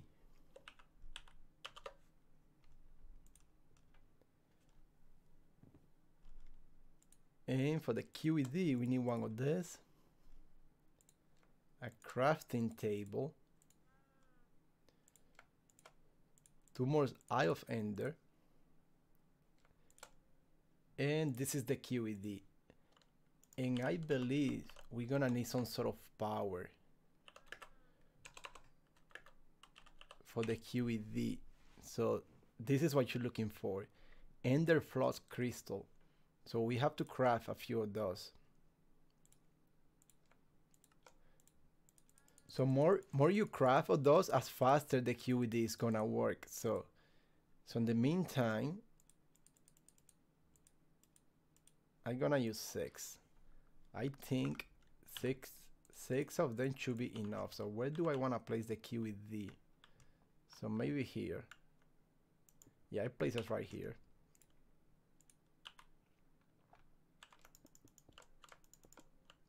I have 1 extra, so let me place it right here on the back.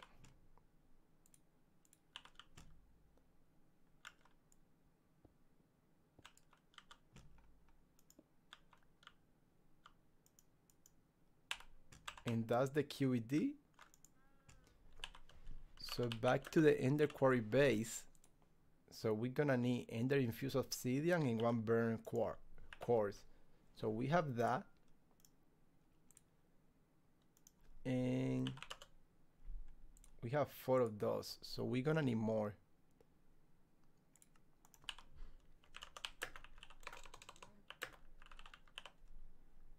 We're gonna need more of this.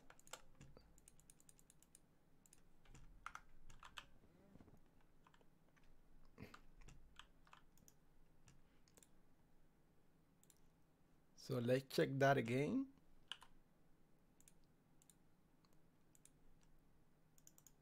So we're gonna need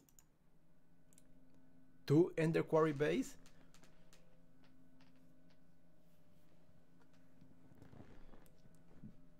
Do we really need like an Ender Quarry base for the Nether? We need Silk Touch. Yes, I guess I also put Silk Touch on the quarry for the Nether. And one thing that worries me, I don't know if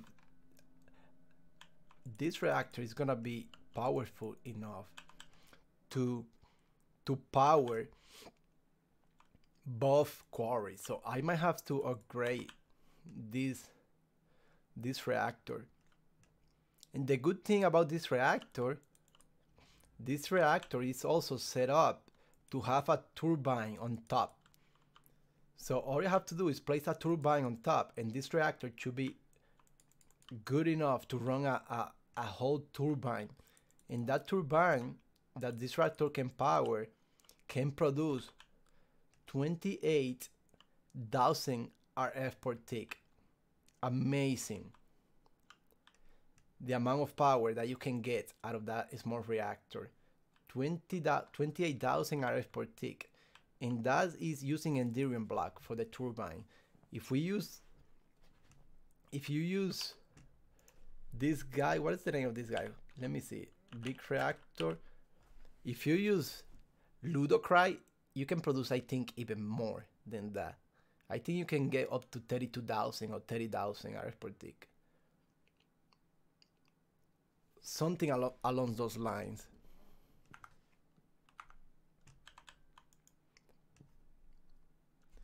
So making the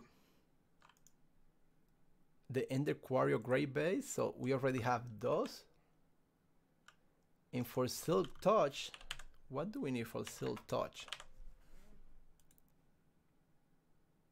Okay, so I see. So Silk Touch will require an Ender Quarry or Great Base, so we're gonna need 2 more of those. So let's work with that. 2 more of those. And now to get Silk Touch, how are we gonna get Silk Touch? Okay, so what I'm going to do for Silk Touch,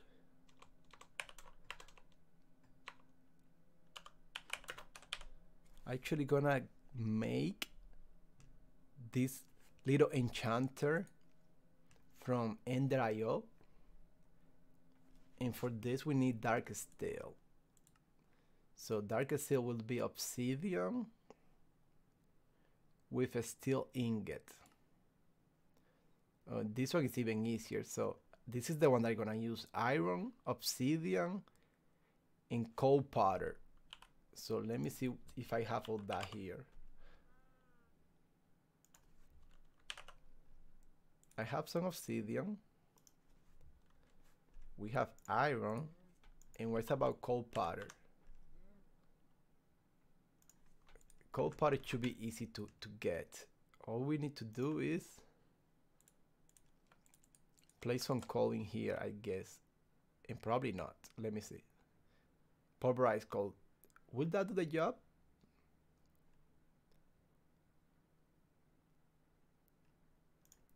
Let me check something. Pulverized coal. Let's see if this one do the job.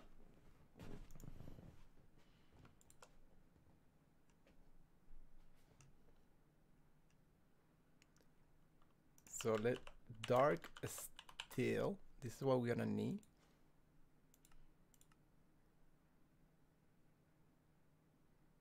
Yeah, that one will do the job.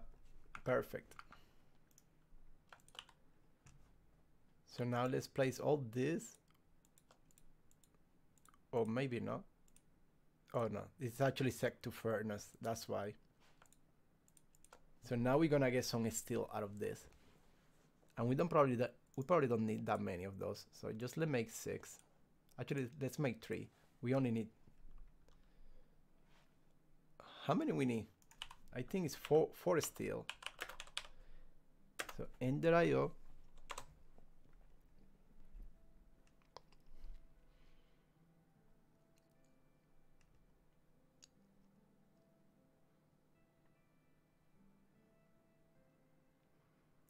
And we need enchanter. So 4 of them. That's all we need.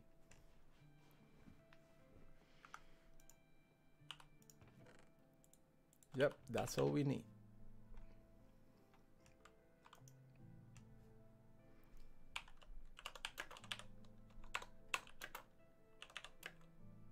So Ender IO again, and the enchanter. Very nice.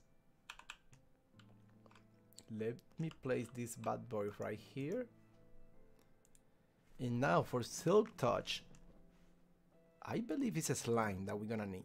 So let's find it. Sharpness, fire aspect, efficiency, unbreaking, southbound. That's a really good one.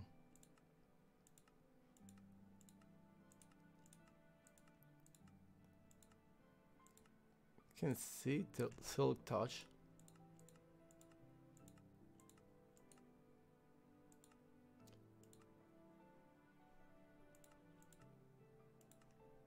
Where is silk touch?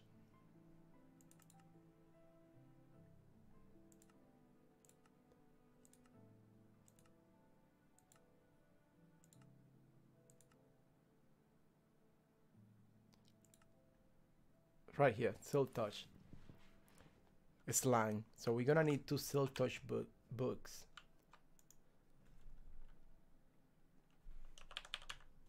So we're going to need to craft some book and quill.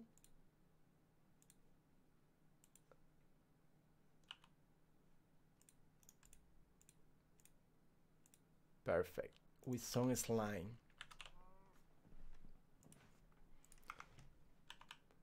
And I believe it's required Terry experience to get the silk touch.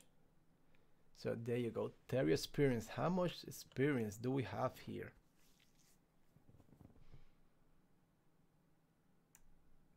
So that's Terry experience. That's 1 silk touch book. So we're gonna need 30 more experience.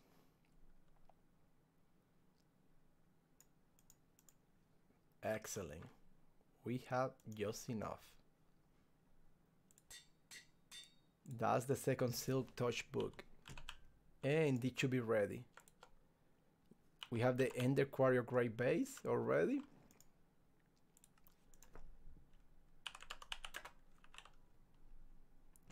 We should be able now. Actually, I need to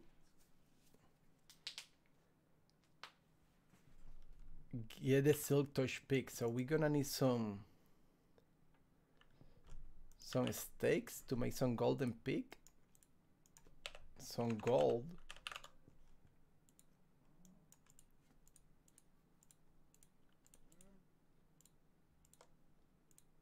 Yeah, my inventory is a little bit crowded. Let me put some stuff away. And which way I going to do this?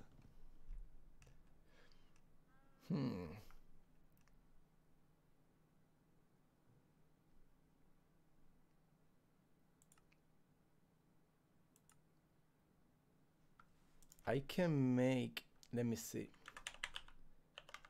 my factory reloader.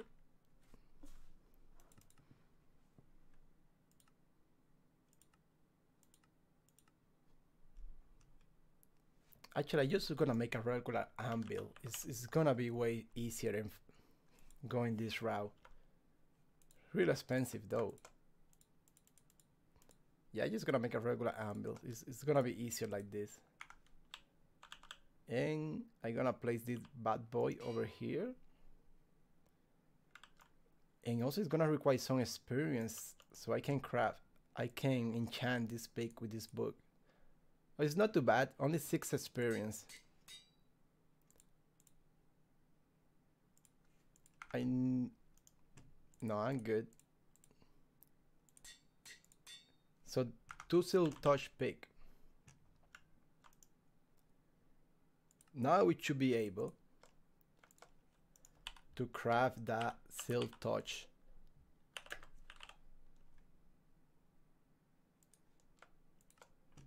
Perfect, so we're gonna need 2 of those.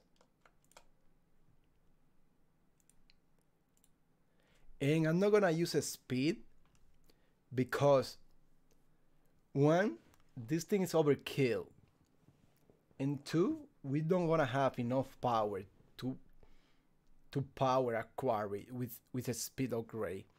We definitely not gonna have that enough power, so I'm just gonna keep it nice and simple. So now, so we have the quarries, we have the upgrades, we have the tesseract. So what else are we missing?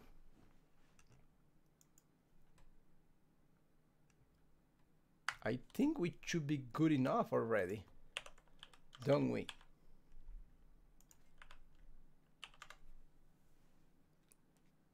No, we need actually. We need something else. What is the name of these things? Let me check on extract utility. We need the ender marker. That's what we need. So we can place the quarry. So this is ender pier and infused obsidian. We should be able to have all of those. Actually, I have to craft some more of those. So let me craft some more of those.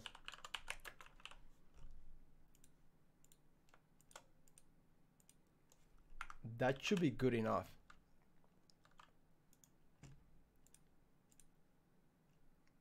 This is how it goes? Yes, it is. So we're gonna need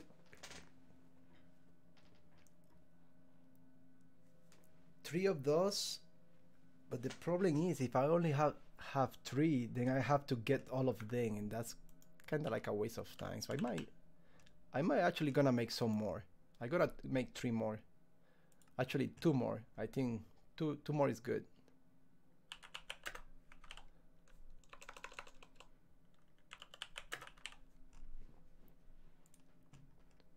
Two more should be good.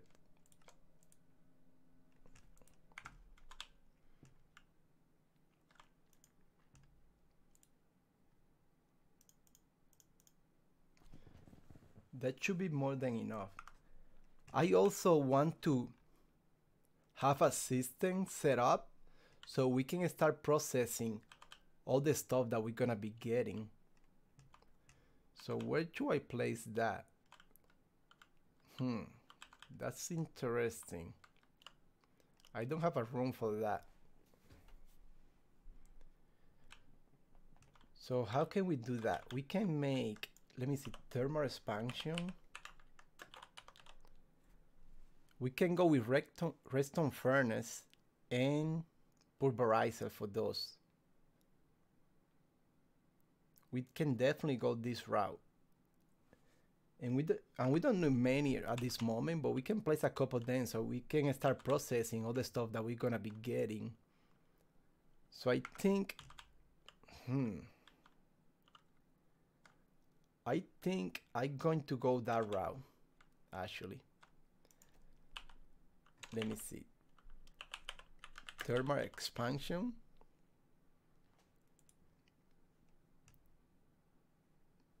I definitely gonna go this route for now. We can also use Ender IO machine. And this is a very simple setup that we can have. So which way should we go? It doesn't have to be a crazy system. It's just something so we can start processing what all we getting.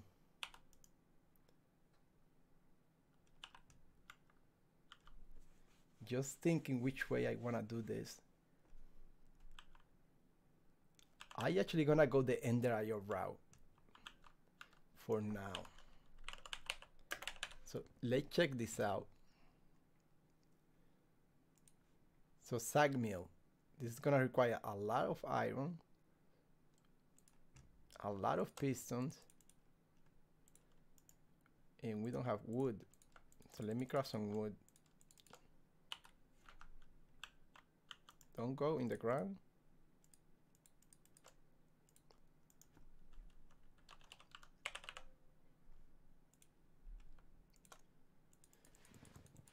So I'm gonna make at least 8 sag mill to start with.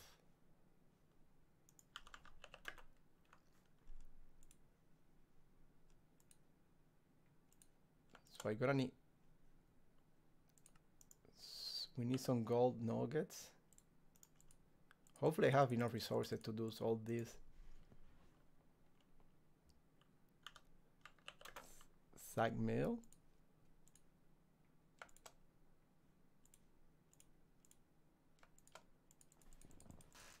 And so we're gonna make, actually we can only make 7 each because I could use this one as well. So yeah, that's what I'm gonna do. And I need some more gold nugget.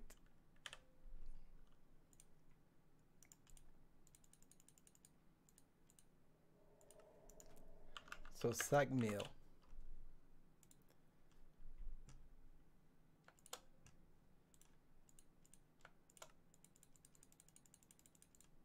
That should be enough.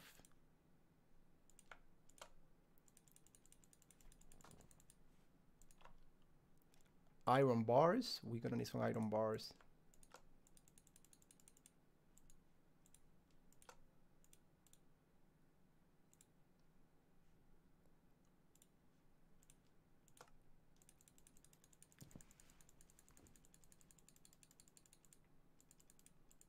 Okay, so that's 5, 6. And I already have one here, so now I need to make the alloy smelter.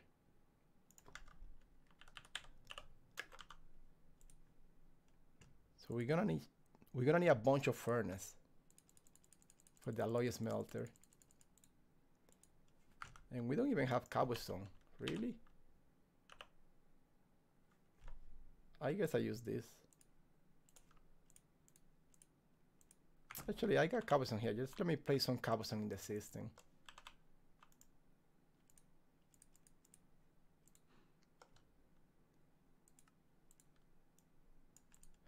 Who doesn't have cobblestone? Yes. So alloy smelter.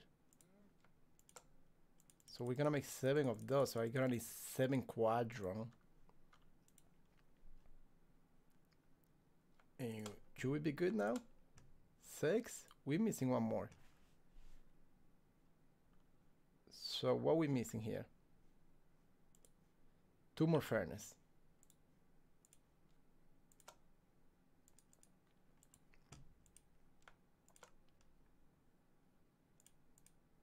There you go. Perfect. So where I going to place this? Maybe close here somewhere.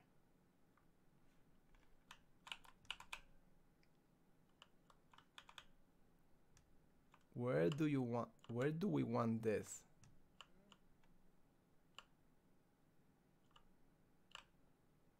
Maybe we can expand a little bit here.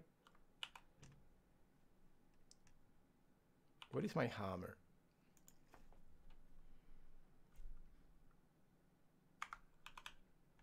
What happened to my hammer?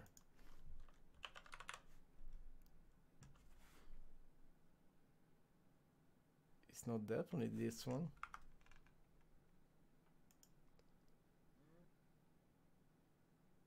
I don't even know where I put my good hammer. My goodness.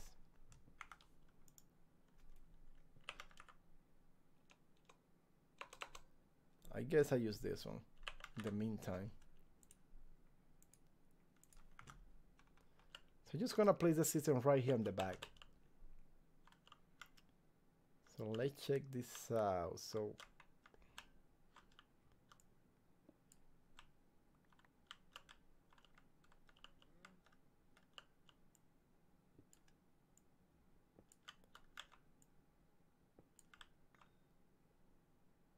maybe like that.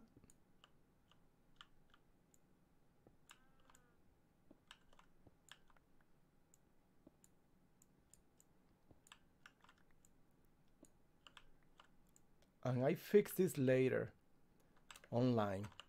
So for now it's good like this.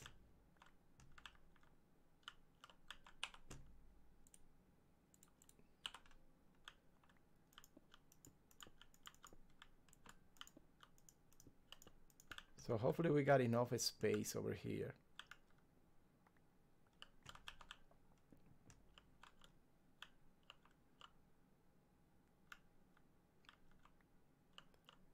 I don't really want this cable here.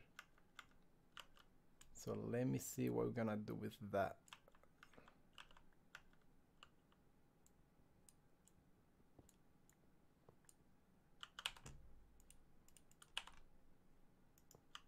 Perfect.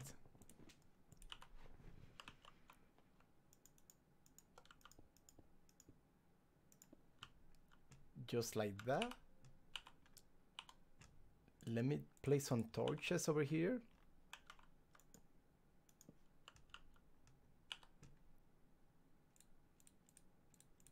We have 7 of this, so I just gonna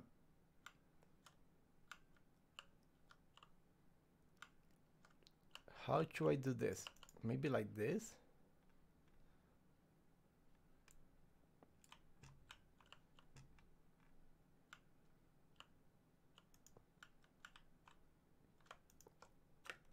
Yeah, I guess this is the way. That's it.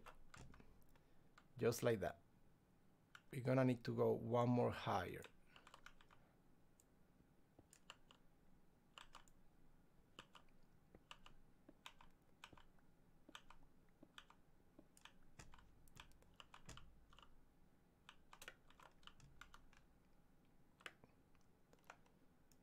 So one more sack mill there.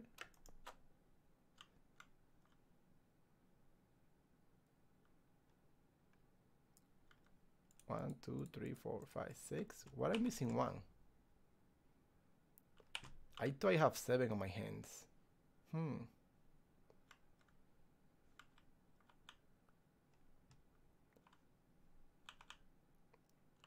I really thought I have 7 sack mill on my hands. Maybe there is one more on the computer. So sack mill. Really? Oh, it's right here. Sort of blind over here.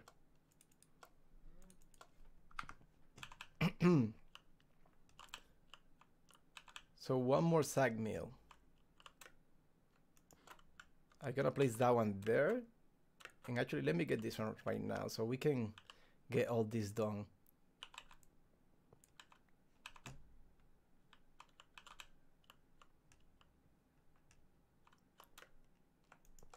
Place that one right there. And now we're gonna use the alloy smelter. Just like that.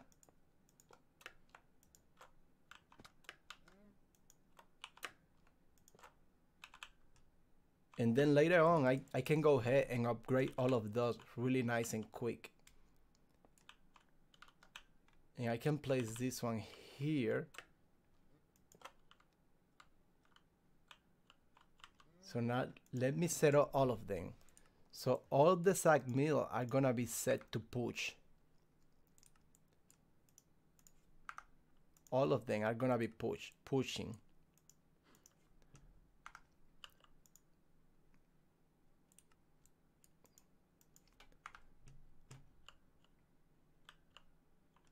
So this one as well. So this one gonna push to the left.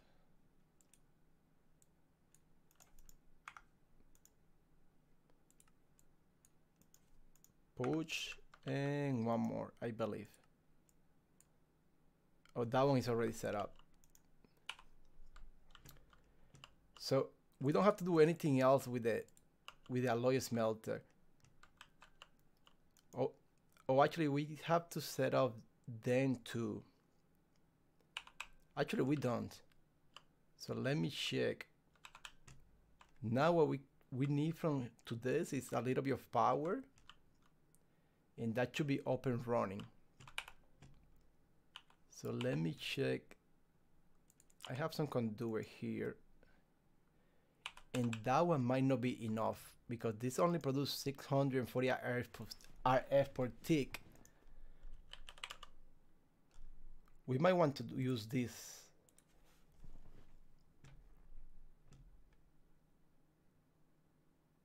We're gonna need more of those.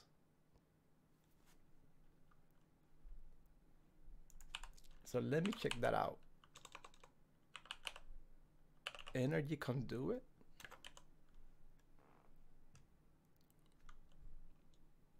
It's right here.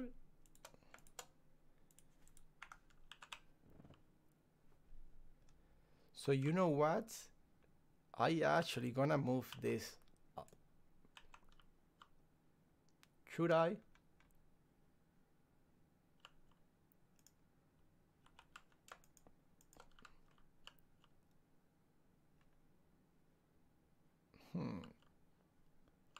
Actually just gonna place it like this to make it quick. It's gonna be a little bit quick and dirty, but that's what we have for now.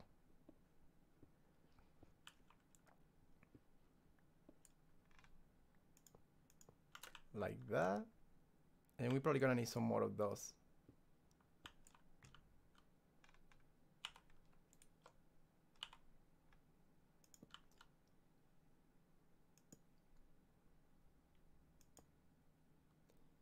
And now we need to power this side. So they should be all powered like that. And what I'm gonna do to make it easier, I'm just gonna use the tesseract that I have over here. It's gonna place it there, connect to the main power, and receiving energy. And they should be getting power now. All of them.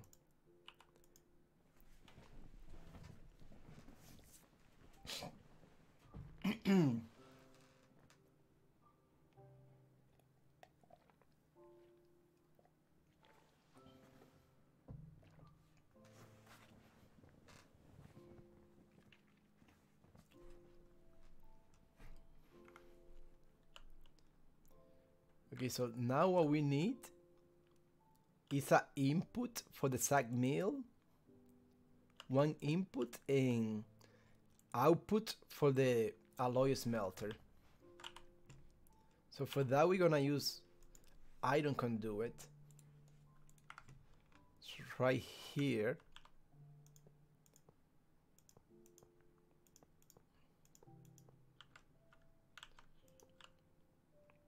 So we have all of them.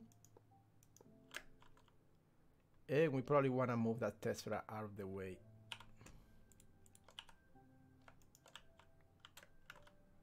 Maybe place it somewhere else. Maybe on that side. Perfect.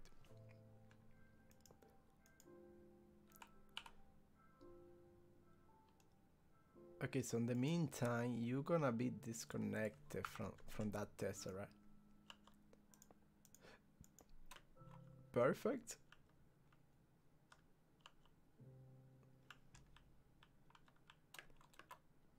And now this side.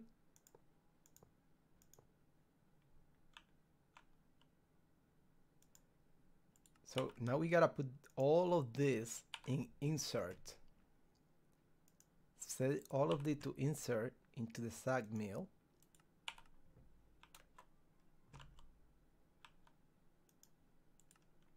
Insert.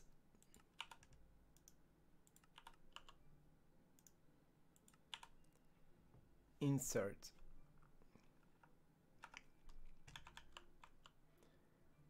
And all the alloy smelter. Actually, we can set up this one. It's a little bit easier. Extract, extract, extract, extract. Now let me go to the other side really quick.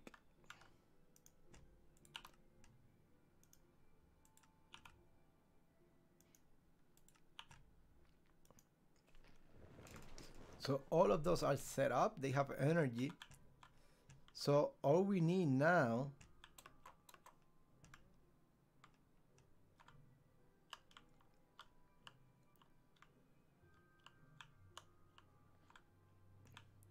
so let me see. All we need is an output from the from my ME system. And we can do that by, let me see, we can place,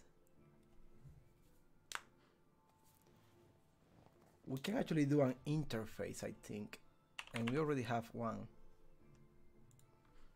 So there you go, we already have one interface.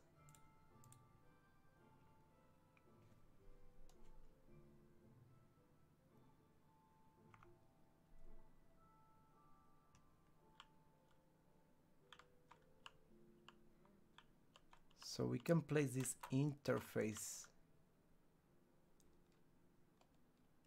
right here. And then we can place all the ore that we wanna output here. And we can do like a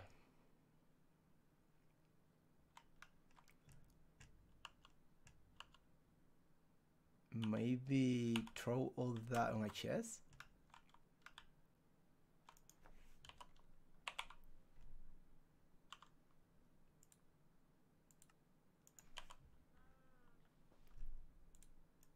Make a quick chest over here.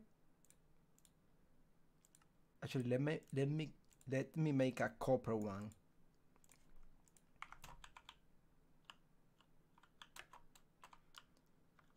So place the chest and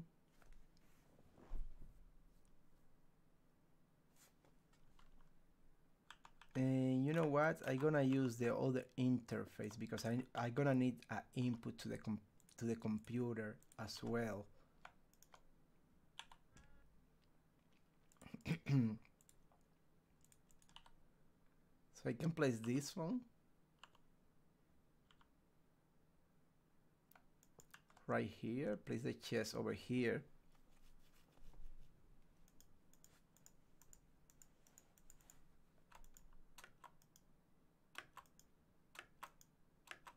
Like that.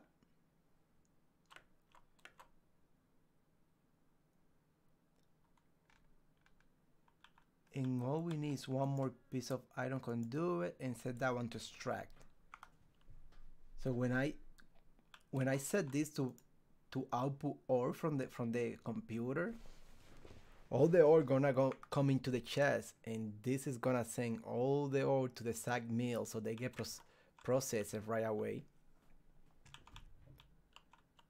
And we're gonna need some more iron conduit because now we need to send all those ingots into the system.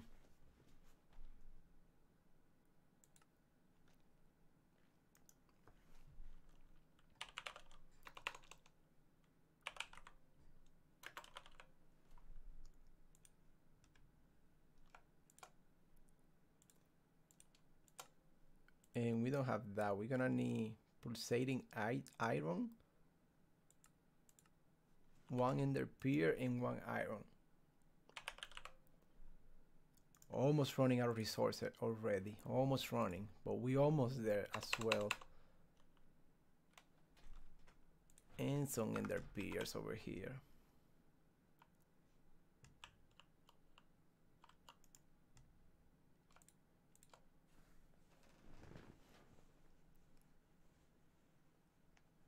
Yeah, we have to work this out really quick so we can upgrade all those machines so they start working a little bit faster.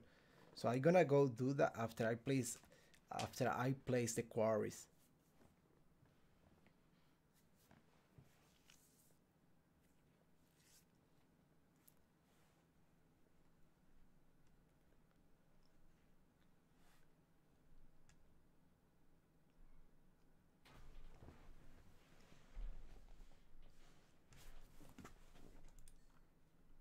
So a few more of those we need.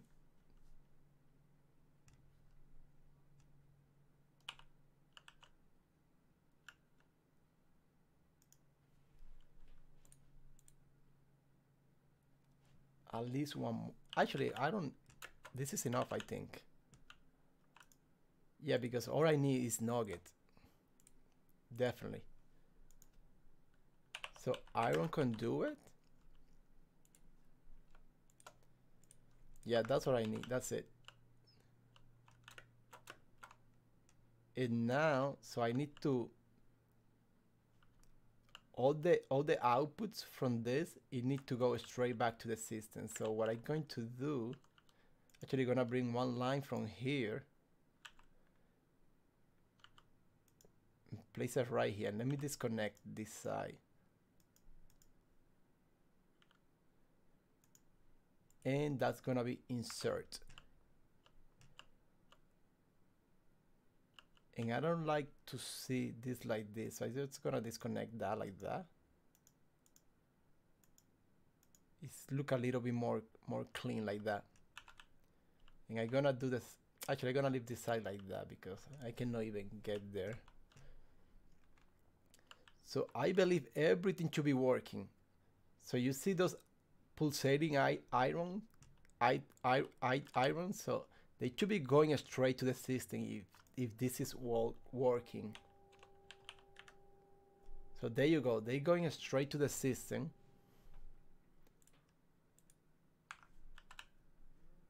This is just a little bit too slow. So let's check on that one. So it should be going straight to the system. Yep, they are. So that is done. So when we set the quarry, we're gonna start sending all those ore to all these machines so they get processed right away. Because we also really low on resources.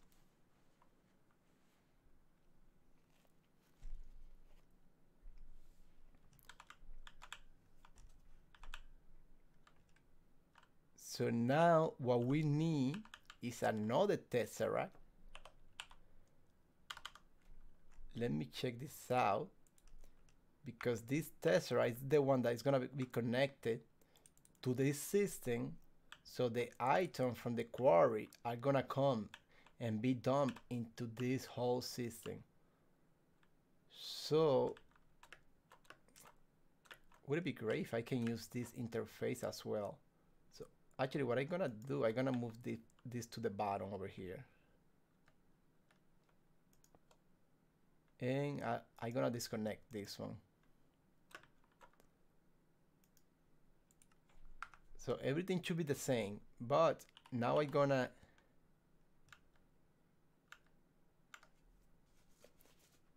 Should be this right?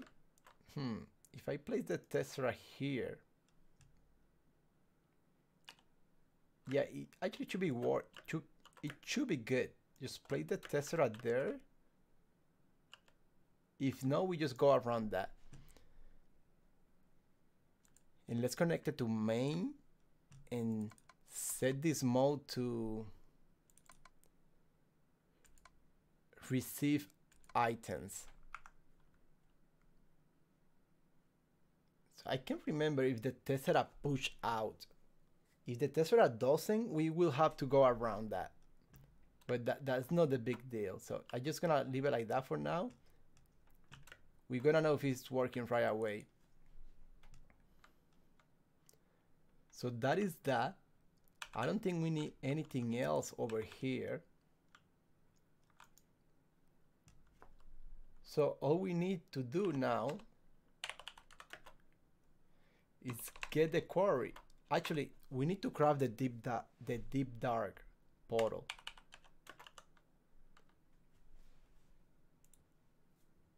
Oh, I forgot about that. I really forgot about that.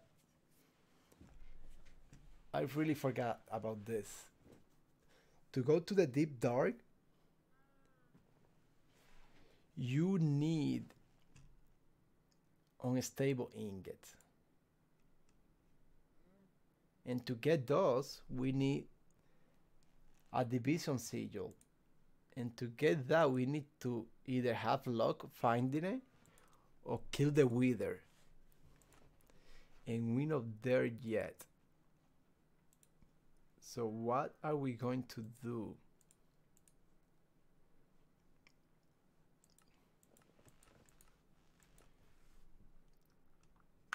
Well, we will have to go around that. We have to do something else. So I guess my best choice right now is just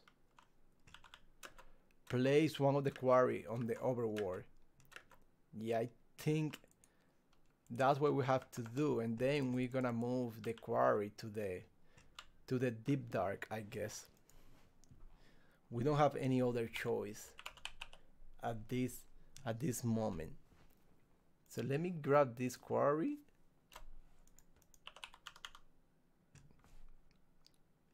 Where is the other tessera? So I have one here, one there. Where is the third one?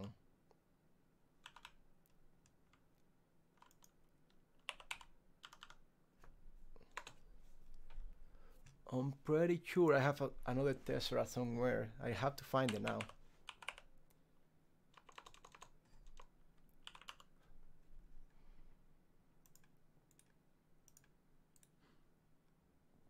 So we're gonna need this.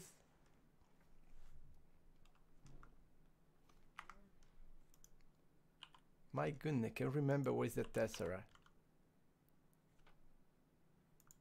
Maybe I place it here.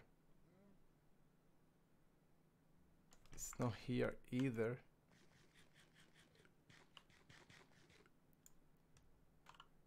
So this is, oh, I know what is going on. I use it over here for energy.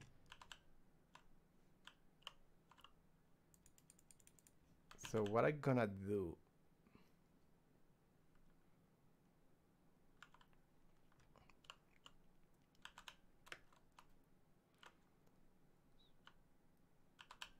so I might have to craft one more tesseract. Actually, two more tesseracts. Just let me go ahead. I should be able to craft it really easy. So let me go ahead and craft these two tesseracts. Actually, I'm missing Enderium. But that can be solved really easy.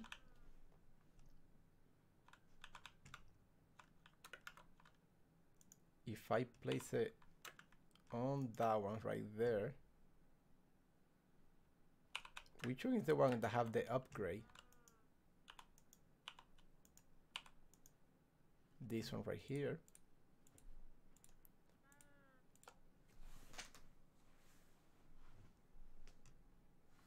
I'm missing Parontium.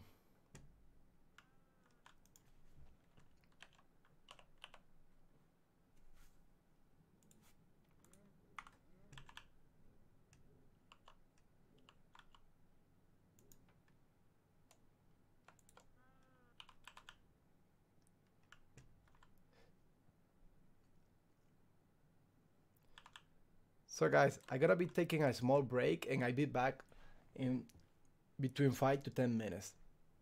I see you in between 5 to 10 minutes, guys.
All right.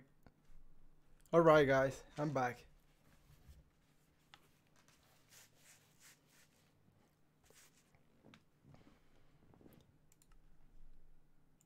So just let me go full screen.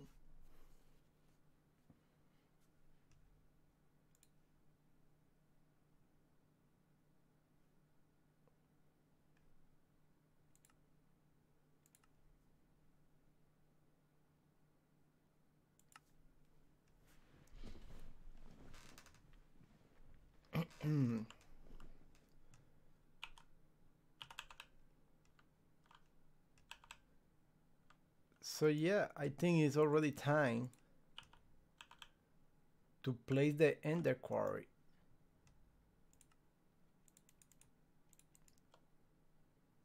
So just let me drop things that I don't need. Actually, I'm gonna put my tools right here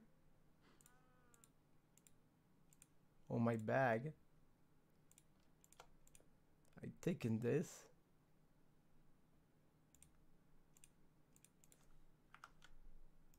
And things that I don't need, let's put it away.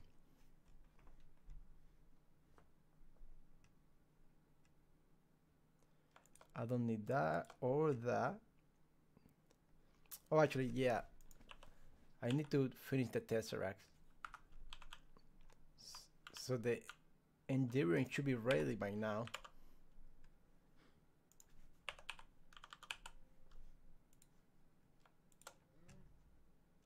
So we need to make 2 more Tesseracts.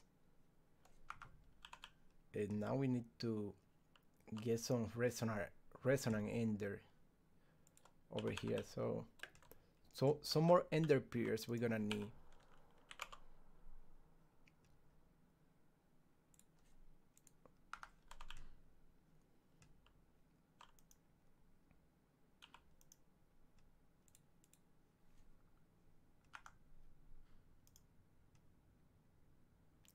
That's one. And the other one we can pick it up later.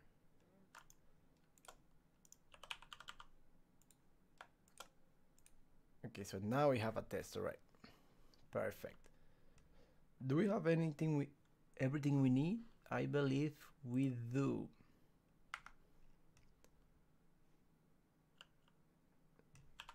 Okay, so where I want to place this? I guess since I'm gonna place it on the overworld,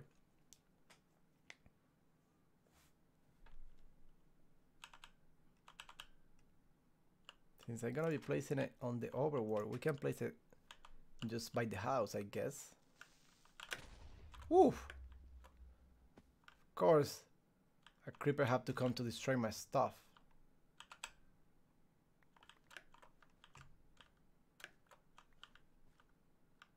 Okay, so let me fix this really quick. Thanks to the creeper. So we're gonna need some cobblestone. And maybe some glass. I'm just gonna use this, whatever I have available at this moment.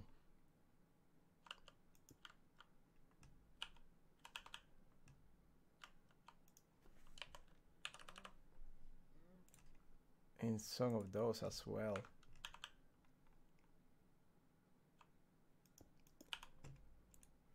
Let's place the door.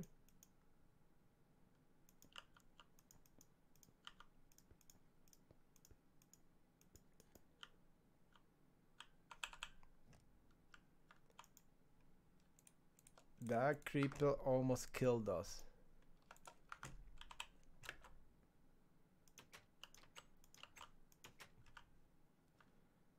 Okay, so let me place some dirt over here. That's not looking good.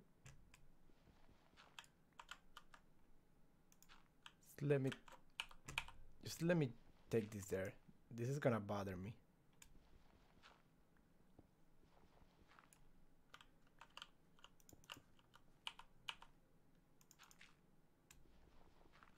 Okay, so now it's time to place the Ender Quarry. Let me get this sugarcane really quick.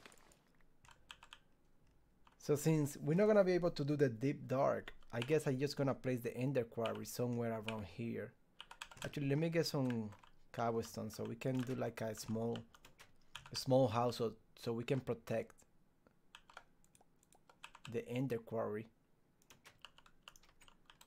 So I guess I'm gonna place it going that direction.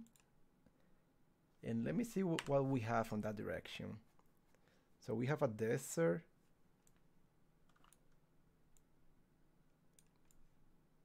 Or maybe, yeah, I think I can place it going this direction like this.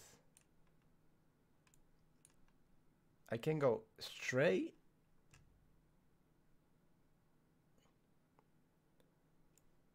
Or I can go this way.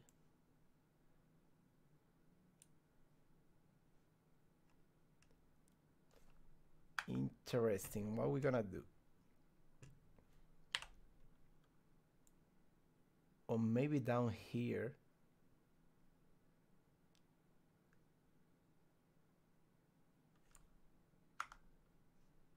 Yeah, just gonna place it in that direction. I don't think it's gonna matter too much where I place it.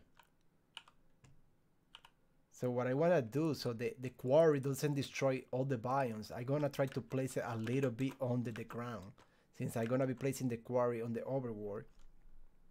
So this is 71. So I gotta go at least a couple blocks down, so the quarry doesn't destroy the overworld.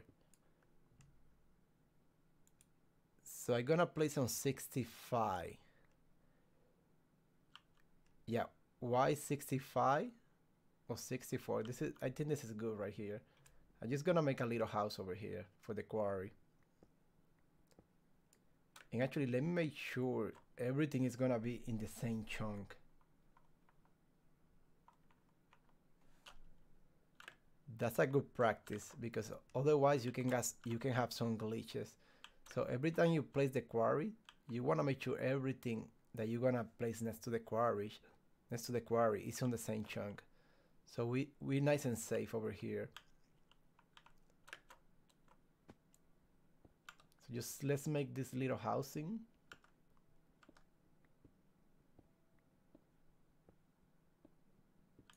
And I don't know what happened to my hammer. My other hammer. I really can't find it anywhere. But anyways, let me see what direction I'm gonna be. This is east. So we're gonna place the quarry going east and going north. Perfect. So this is the Ender Quarry. Just place it right here.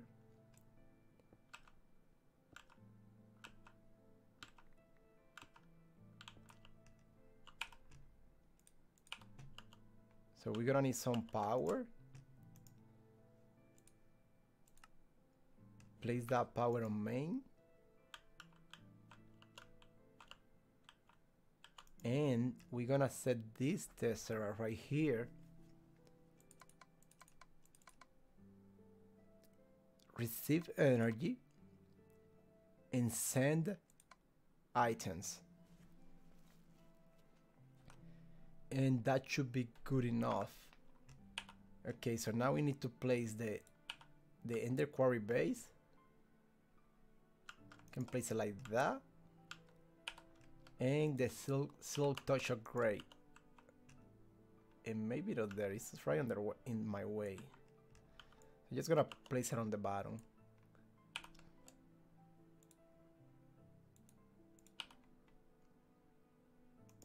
Right on the bottom. The silk touch right there. Let me see, everything should be working.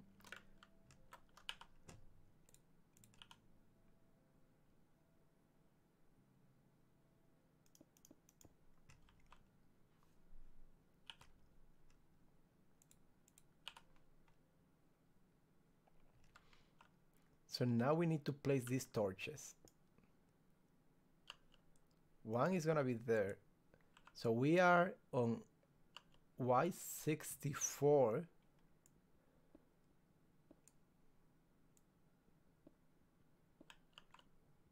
And so we're gonna go east first. So this is Y64 and this is X. So we gotta move on X. Files 2. Okay, so there you go, X. So we're gonna moving on X. And we're gonna go all the way down that way. We're gonna place the next market. And I'm gonna be using this.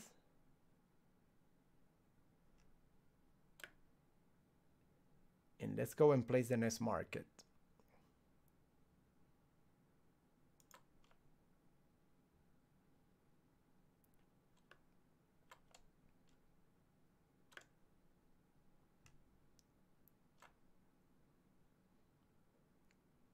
So I'm not gonna be placing it that far since later I gonna place anyways. I'm gonna place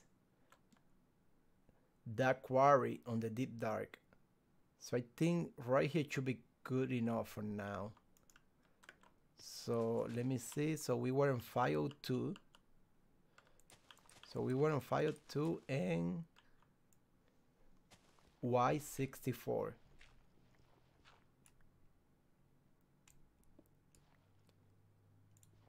Oh, a little bit too low. So if I place my market here, you see that particles coming out of the market.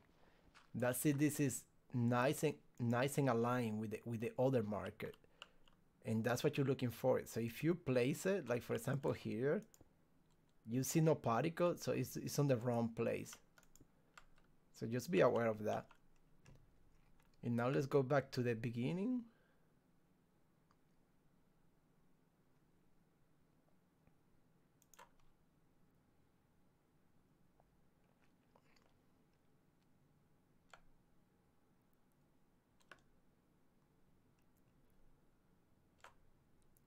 That was farther than I expected. I thought that was closer than that. That was around 500 blocks.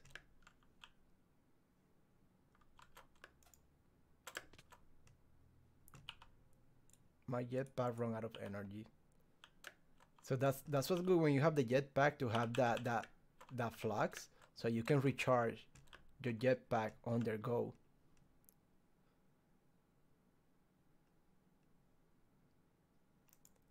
So ready to go.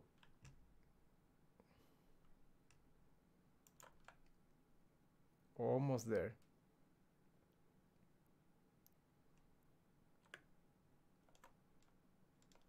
Just let me go to sleep really quick.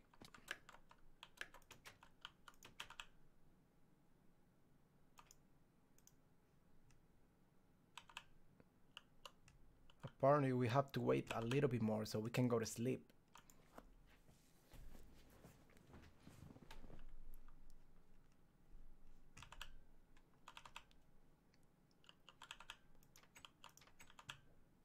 Okay, so now let's place the next market. If I can find where I place my first one.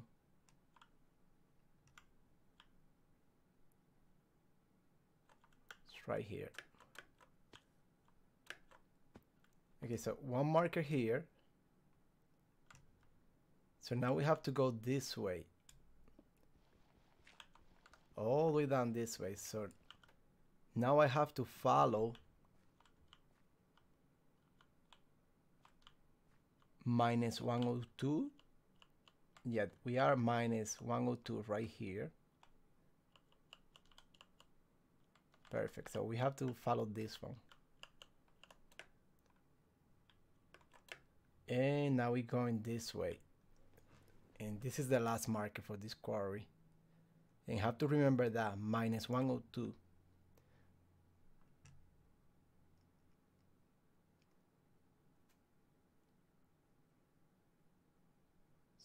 So I'm not going to fire on this one either, since I'm gonna be moving that quarry later on to the deep dark anyway, so we don't have to go that far.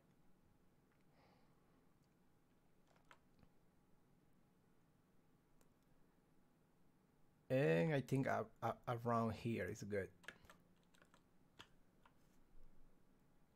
So minus 102.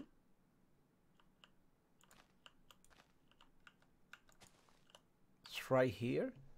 So dig down to level. Oh, actually, that was 64 already.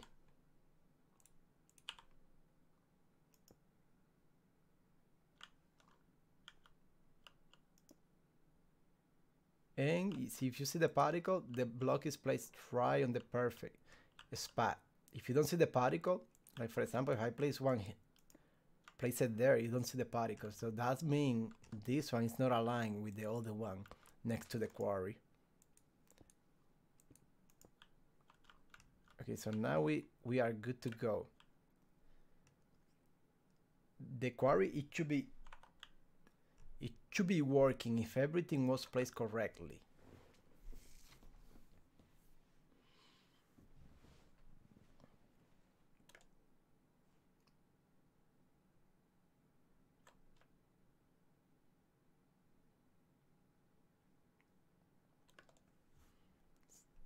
So going back to the base so we can check if everything is right.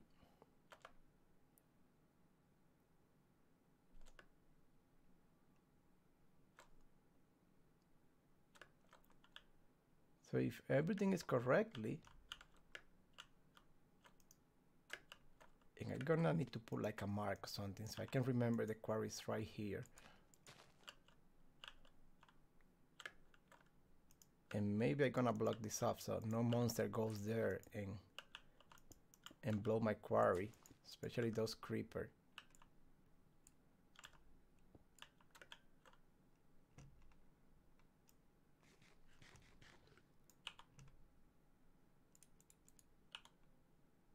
Let me place a torch over here.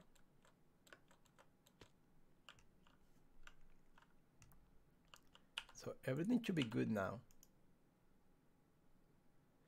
So successfully established boundary, and it's already mining at 101.40.53. So the query is working, everything is working, it seems. So now let's go to the computer or apply energetic and confirm that everything is working. So we have ore coming up. Yep, everything is working as it's supposed to be. The only thing I'm seeing is actually mining cobblestone for some reason. It's supposed to be mining a stone because we place I'm pretty sure that we place a silk touch on this quarry. So I see what is going on. The silk touch is supposed to be next to the quarry. That's probably what is going on. So now let's check that out.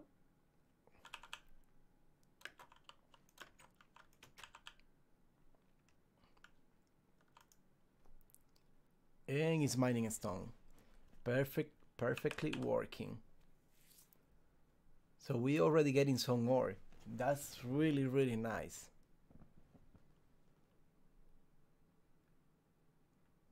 So now what I want to do is actually start processing those ore. So I'm gonna grab one of those, some yellorium, tin ore, silver. I'm gonna leave the uranium for later. Lead.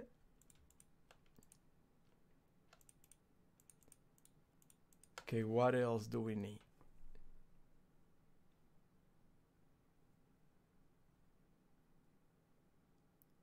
I think that's it. We have lead, we have silver, we have tin ore, we have yellorium, gold, and iron.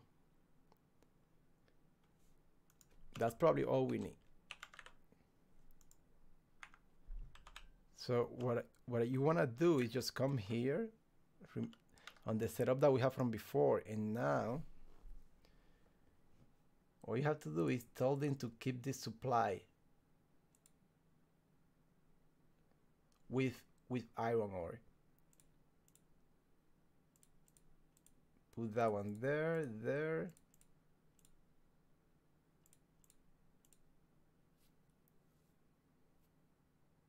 And the silver. Now if everything is working correctly over here, every time we get one of those, they should be sent right straight to the sag mill to get processed.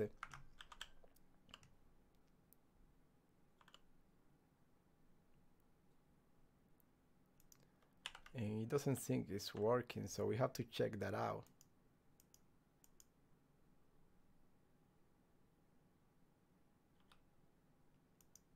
So this is set up to extract. This is set up to insert.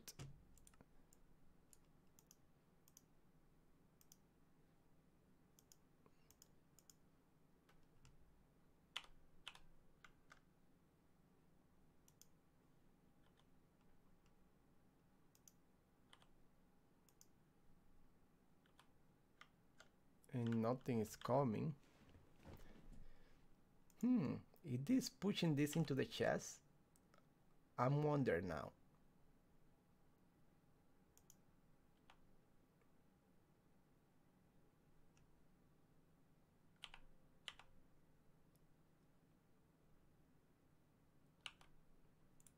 Yeah, I believe it's not as actually it's not pushing anything into the chest. So just let me get all that. Let me throw this on the system really quick.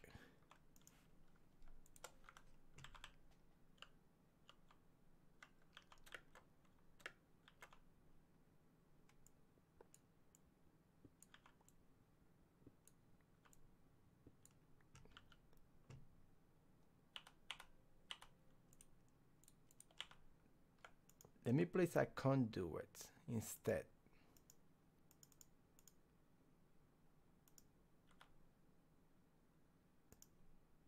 Extract automatically. And now let's check that out.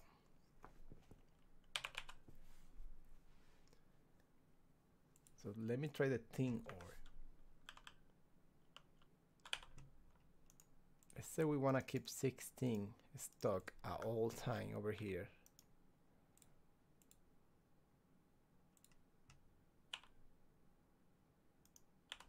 If we put that in here,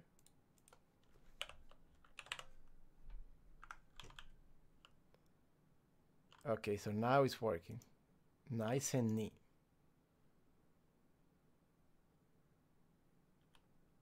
And I don't get why this is sending cobblestone here, stone. So I guess that stone is coming from the quarry. So it might not be a good idea to have this both from the same interface.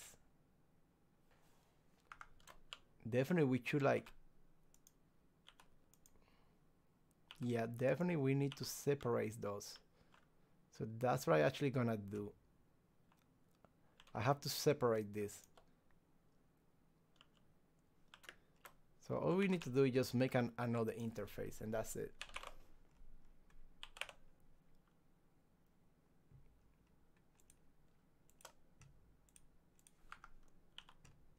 And we're gonna make those interface one side.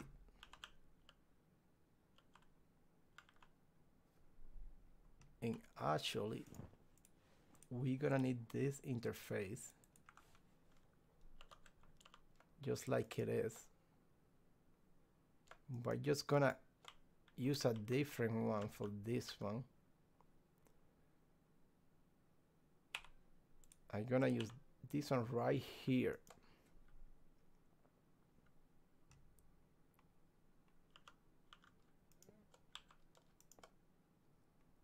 And just make sure this one is not connected to this side. And we're gonna extract with no signal, no redstone signal.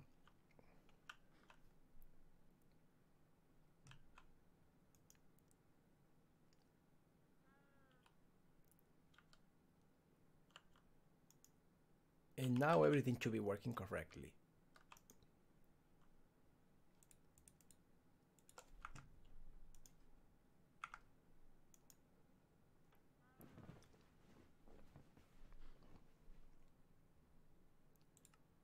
Okay, so let me check the ores that I have.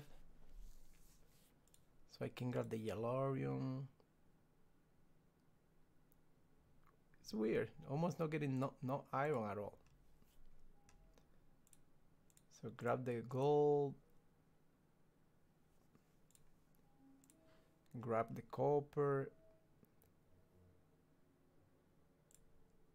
Silver. We missing lead.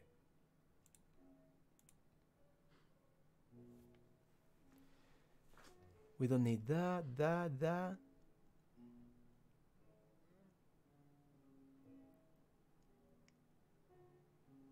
Okay, awesome. This should be it.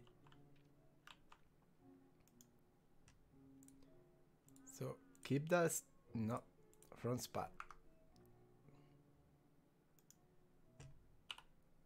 We need this interface here. So keep that stock in that.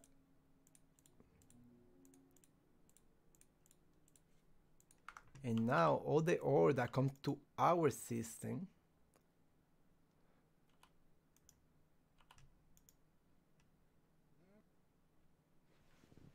I didn't think about this. Why that? Oh, actually, because this is melting. No, never mind. Everything is good. So now we shouldn't be getting more stone over here. So let me get that out of there so that one start working as well.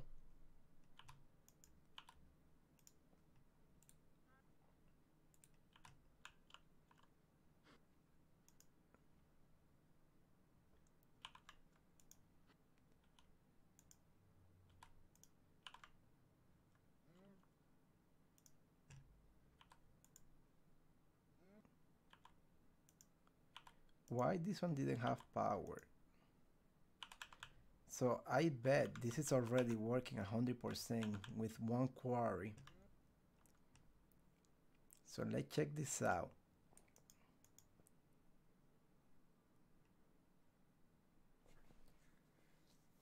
Okay guys, look like the game crashed. Just let me fix this really quick and I'm gonna be right back.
Alright, I'm back. I reload the game. I don't know what happened, but the game just crashed. So it's not a max speed yet, so we should be good. So I don't know why that sag mill was not receiving energy. So which one it was? It's this one right here.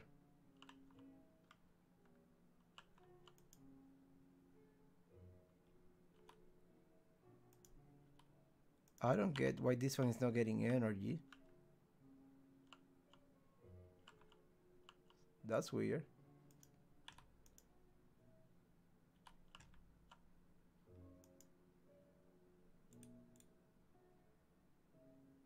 This one is set to receive energy, so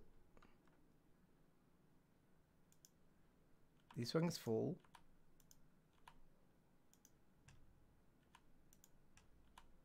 It could be that the alloy smelter are taking all the energy, but I doubt that as well.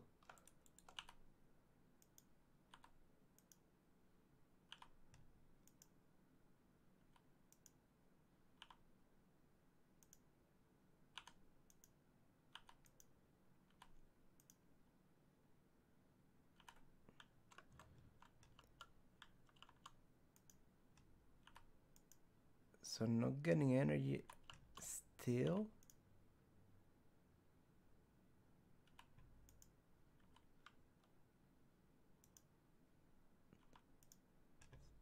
So apparently this side is not getting energy.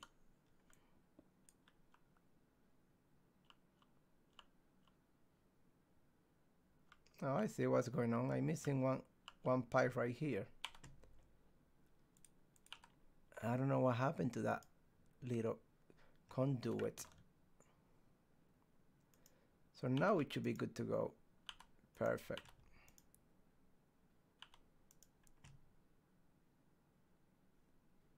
Okay, so now we're good to go.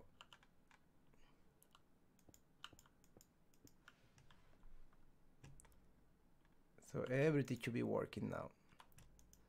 So every time there is an ore coming into the system, they're gonna be processes right away. And they're going to become ingots.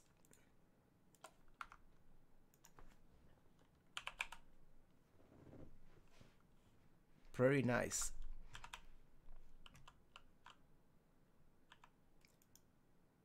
So as you see, oh, we haven't placed tin still. So let me place some tin over here.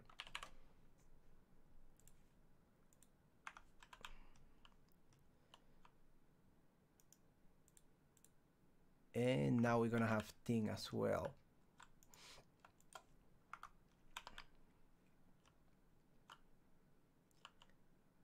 So it looks like everything is working just fine.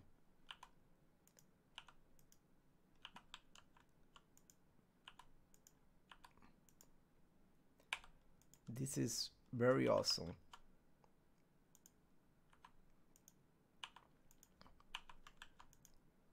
So we're not having problems at all. Check this side. I don't want you to finish with that.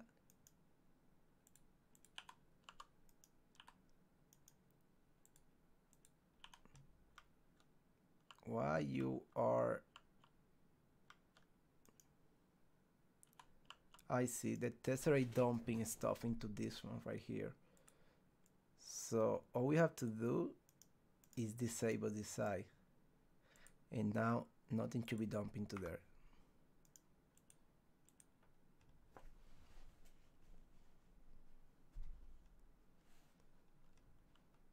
Perfect. And this is clogged out over here. What's going on here? Okay, so I see it's doing the thing. So those are good. This is good. All this is good. Perfect. All this is working.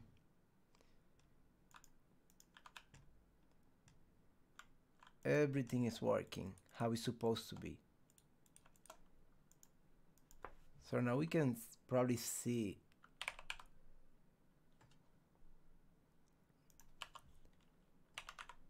Haven't get the first diamond ore just yet. So our ingots, they should be growing now automatically. So 77 of those. So you see 80. This one went up as well. This one went to 70. Iron is growing. And we shouldn't have no ore in the system. At least the one that we set up to do automatically. That's perfect. So now what is left? We have to finish one more tesseract.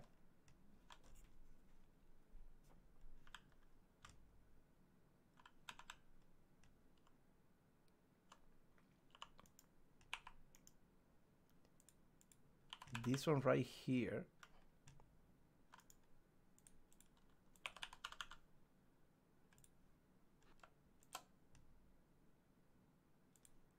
And this one is done.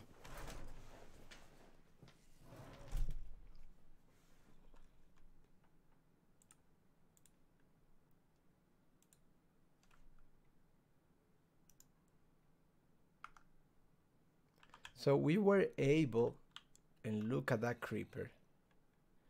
Look at that creeper. Come on, come inside.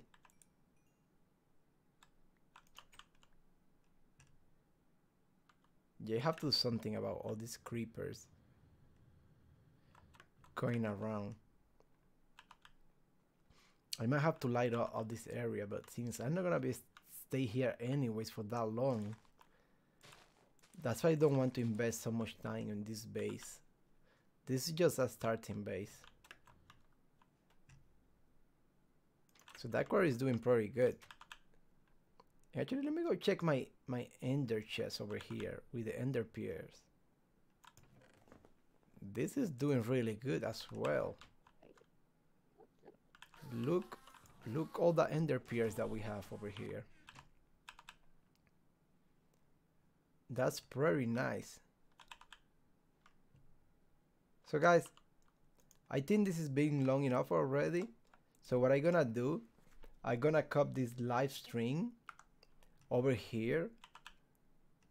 If you guys like this sort of content, don't forget to subscribe to the channel, and I'm going to see you guys in another live stream or back with my other videos of FTB Infinity Evolve. So I'm going to see you guys later. Bye bye.